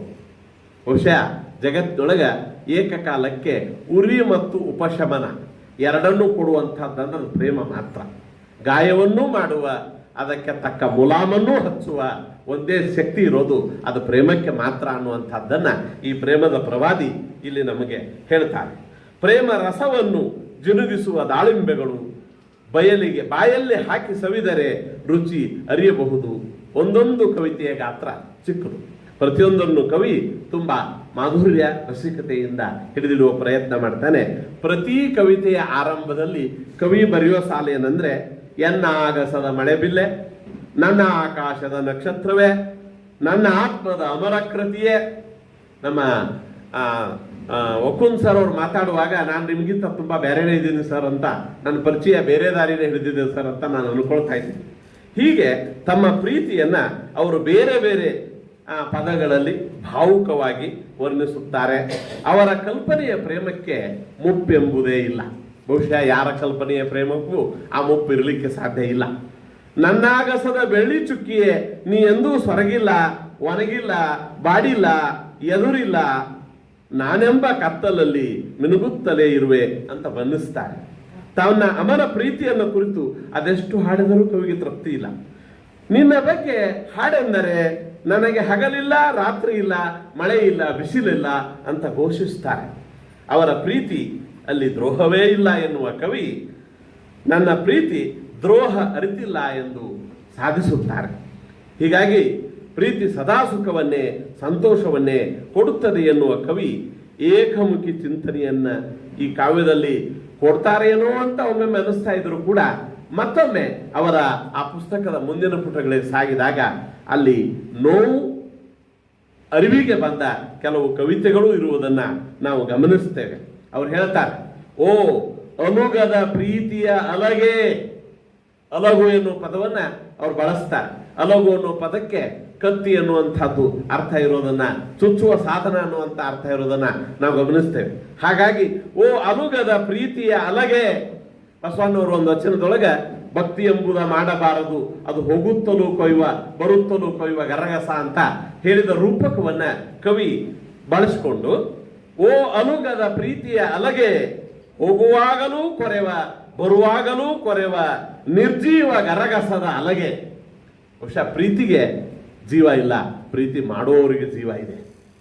ಹಾಗಾಗಿ ಅದು ಹೋಗುತ್ತಲೂ ಬರುತ್ತಲೂ ಕೊಯ್ಯುವ ಗರಗಸದ ಅಲಗು ಅನ್ನುವ ರೀತಿಯೊಳಗ ಆ ಪ್ರೀತಿಯನ್ನ ಕವಿ ಆ ವ್ಯಾಖ್ಯಾನ ಮಾಡ್ತಾ, ರಕ್ತವಿಲ್ಲದೆ ಗಾಯ ಮಾಡುವುದಕ್ಕೆ ನಾನು ನಿನ್ನಂತೆ ನಿರ್ದಯಿಯಲ್ಲ ಎಂಬ ಭರವಸೆಯನ್ನು ಕೊಡ್ತಾನೆ. ನಾನು ನಿನ್ನಂತೆ ನಿರ್ದಯಿಯಲ್ಲ, ನಾನು ನಿನ್ನ ಹಾಗೆ ನಾನು ದಯೆ ಇಲ್ಲದವನಲ್ಲ ಅನ್ನುವಂಥ ಮಾತನ್ನ ಅವ್ರು ಹೇಳ್ತಾರೆ. ಹೀಗೆ ಪ್ರೇಮ ಎಷ್ಟು ಸೊಗಸಾದದ್ದು ಅನ್ನುವುದನ್ನು ಹೇಳುವ ಕವಿ ಅದಕ್ಕಿಂತ ಮುಂದೆ ಹೋಗ್ತಾರೆ. ಪ್ರೇಮಕ್ಕಿಂತ ಸೊಗಸಾದದ್ದು ಶ್ರೇಷ್ಠವಾದದ್ದು ಜಗತ್ತಿನಲ್ಲಿ ಗೆಳೆತನ ಅನ್ನೋದನ್ನು ಅವ್ರು ಹೇಳೋದನ್ನ ಮರೆಯೋದಿಲ್ಲ. ಯಾವಾಗೂ ಬಿಡುಗಡೆ ಆಗಬೇಕಾಗಿತ್ತು. 1921ರಲ್ಲಿ ಅದು ಪ್ರಕಟಣೆ. ಅವರೇ ಕ್ಲೇಮ್ ಮಾಡುವಂತೆ ಇದು ಸ್ವಾನುಭವದಿಂದ ಸ್ವಚಿಂತನದ ಹರಿಯಿಂದ ಮೂಡಿ ಬಂದಂಥದ್ದು. ಇದರೊಳಗೆ 137 ನಿಬಂಧಗಳಿವೆ. ಒಟ್ಟು 140 ಪುಟಗಳ ವ್ಯಾಪ್ತಿ ಹೊಂದಿದಂಥ ಈ ಗ್ರಂಥ ಲೇಖಕರೇ ಹೇಳುವಂತೆ ಅವರ ಅರಿವಿಗೆ ತಾಕಿದ್ದು, ಹೊಳೆದಿದ್ದು ಇಲ್ಲಿ ಅಭಿವ್ಯಕ್ತಿಯನ್ನು ಪಡೆದಿದೆ ಅಂತ. ಓದುಗರ ಮನೋವಿಕಾಸಕ್ಕೆ, ವಿವೇಚನಾ ಶಕ್ತಿಗೆ, ವೈಚಾರಿಕತೆಗೆ, ಪ್ರಶ್ನಿಸುವ ಬುದ್ಧಿಗೆ ನೀರೆರೆದು ಪೋಷಿಸಬಲ್ಲ ಈ ಚಿಕ್ಕ ಬರಹಗಳಿಗೆ ಯಾವುದೇ ಗಾಂಭೀರ್ಯದ ಕ್ಲಿಷ್ಟ ಪಾಂಡಿತ್ಯದ ಪೋಷಾಕು ತೊಡಿಸಿಲ್ಲ. This is what the author himself claims. ಇಲ್ಲಿನ ಯಾವ ಬರಹವು ಒಂದು ಪುಟ ಮಿಕ್ಕಿಲ್ಲ. ಅವರೇ ಹೇಳುವಂತೆ ಖಂಡನೆ ಇಲ್ಲ, ಉತ್ಪ್ರೇಕ್ಷೆ ಇಲ್ಲ, ಸರಳ ನಿರೂಪಣೆ, ನೇರ ಮಂಡನೆಯ ಇವೆಲ್ಲ ಚಿತ್ತಾಪಹಾರಿ ಚಿಂತನೆಗಳು. ಶೈಲಿ ಚೇತೋಹಾರಿಯಾಗಿಯೇ ಇದೆ ಅಂತ ಅವ್ರು ಏನು ಹೇಳ್ತಾರಲ್ಲ, ಅದನ್ನು ನಾನು ಒಪ್ತೇನೆ. ಯುವ ಮನಸ್ಸುಗಳನ್ನು ಲಕ್ಷ್ಯದಲ್ಲಿ ಇಟ್ಕೊಂಡು ಸೃಜಿಸಲ್ಪಟ್ಟ ಈ ಗ್ರಂಥ ಶಾಲಾ ಕಾಲೇಜುಗಳ ಗ್ರಂಥಾಲಯದಲ್ಲಿಯೂ ಲಭ್ಯವಾಗಲಿ ಅನ್ನುವಂಥದ್ದು ಲೇಖಕರ ದೂರದ ಆಶಯವಾಗಿದೆ. ಒಂದರ್ಥದಲ್ಲಿ ನಾನು ಗಮನಿಸಿದಂತೆ ಮತ್ತೆ ರಾಮಚಂದ್ರ ಕುಲಕರ್ಣಿ ಅನ್ನೋದಕ್ಕಿಂತಲೂ ರಾಕು ಅಂತ ಹೋಗ್ತೇನೆ. ನೀವೆಲ್ಲ ರಾಮಚಂದ್ರ ಕುಲಕರ್ಣಿ ಅಂತ ತಿಳ್ಕೋಬೇಕು. ಒಂದರ್ಥದಲ್ಲಿ ರಾಕು ಅವರ ಇಡೀ ಜೀವನ ದರ್ಶನ ಈ ಗ್ರಂಥದಲ್ಲಿ ಮೂರ್ತ ರೂಪ ಪಡೆದಿದೆ ಅಂತ ಹೇಳಿ ನಾನು ಹೇಳೋದಕ್ಕೆ ಇಷ್ಟಪಡ್ತೇನೆ. ಇಲ್ಲಿನ ಬರವಣಿಗೆ ಶೈಲಿ ಅತ್ಯಂತ ವಿಶಿಷ್ಟವಾದಂಥದ್ದು. ಬಹುತೇಕ ಬರಹಗಳು ಅವರ ಅನುಭವದ ಮೂಸೆಯಲ್ಲಿ ಮೂಡಿ ಬಂದಂಥವುಗಳೇ ಆಗಿವೆ. ಇವುಗಳನ್ನು ತಾರ್ಕಿಕವಾಗಿ ಕಾಲಾನುಕ್ರಮವಾಗಿ ಜೋಡಿಸಿದರೆ ಅದೊಂದು ಆತ್ಮಕಥಾನಕವೂ ಕೂಡ ಹೌದು. ನಾನು ಹೇಳಿಬಿಡ್ತೇನೆ, ಮುಂದೆ ಆತ್ಮಕಥೆ ಬರೆಯೋದಕ್ಕೆ ಅವ್ರು ಭಾಳ ಕಷ್ಟಪಡಬೇಕಾಗಿಲ್ಲ. ಇದನ್ನು ಸರಿಯಾಗಿ ಜೋಡಿಸಿಬಿಟ್ರೆ ಇದೊಂದು ಒಳ್ಳೆಯ ಆತ್ಮಕಥೆನೂ ಆಗ್ತದೆ ಅಂತ ನನಗೆ ಅನಿಸ್ತದೆ. ಅವ್ರಿಗೆ ಆತ್ಮಕಥೆ ಬರೆಯುವ ಮನಸ್ಸಿಲ್ಲ ಅಂತಂದರೆ, ಯಾರಾದರೂ ಅವರ ಜೀವನ ಚರಿತ್ರೆಯನ್ನು ಬರೀಬೇಕು ಅಂತೇಳಿ ಬಯಸಿದ್ರೆ ಇದು ಒಂದು ಅತ್ಯಂತ ಉತ್ತಮ ಆಕರ ಗ್ರಂಥ ಆಗಬಲ್ಲದು ಅಂತೇಳಿ ನಾನು ಅಂದ್ಕೊಳ್ತೇನೆ. ನಾನು ಈ ಕೃತಿಯನ್ನು ಹೇಳುವಂಥ ಸಂದರ್ಭದಲ್ಲೆಲ್ಲ ನೆನಪುಗಳು ಅಂತ ಅವ್ರು ಹೇಳ್ತಾರೆ. ನೆನೆದ ನೆನಪುಗಳು ಅಂತ.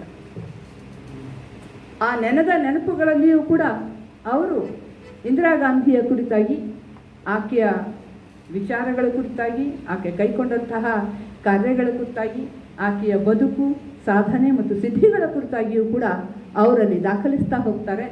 ಕೆಲವು ಕಡೆ ಅವರು ಬರೆದಿರ್ತಕ್ಕಂಥ ಲೇಖನಗಳನ್ನೇ ಇಟ್ಕೊಂಡು ಅವರು ದಾಖಲಿಸ್ತಾರೆ. ಕೆಲವು ಭಾಗದಲ್ಲಿ ಅವರು ಮಾಡಿದಂಥ ಭಾಷಣಗಳನ್ನು ಇಟ್ಕೊಂಡು ಅವರು ಆಕೆಯ ಒಂದು ಜೀವನ ಚರಿತ್ರೆಯನ್ನು ಕಟ್ಟಿಕೊಡ್ತಕ್ಕಂಥ ಪ್ರಯತ್ನ ಮಾಡ್ತಾರೆ. ಆದರೆ ಹೀಗೆ ಮಾಡುವಾಗ ಎಷ್ಟೋ ಸಾರಿ ನನಗೆ ಅನಿಸಿದ್ದಿದೆ ಇದನ್ನು ಓದುವಂಥ ಸಂದರ್ಭದಲ್ಲಿ, ಇದು ಕೇವಲ ಇಂದಿರಾ ಗಾಂಧಿಯ ಅನಿಸಿಕೆಗಳು, ಅಭಿಪ್ರಾಯಗಳು, ಆಕೆಯ ಸಾಧನೆಗಳು, ಸಿದ್ಧಿಗಳು ಅಷ್ಟೇ ಅಲ್ಲ, ಒಂದು ಅರ್ಥದೊಳಗೆ ಅವರು ಕೈಗೊಂಡಿರ್ತಕ್ಕಂಥ ಒಂದು ರೂಪ, ಆ ಶೈಲಿ ಏನಿದೆಯಲ್ಲ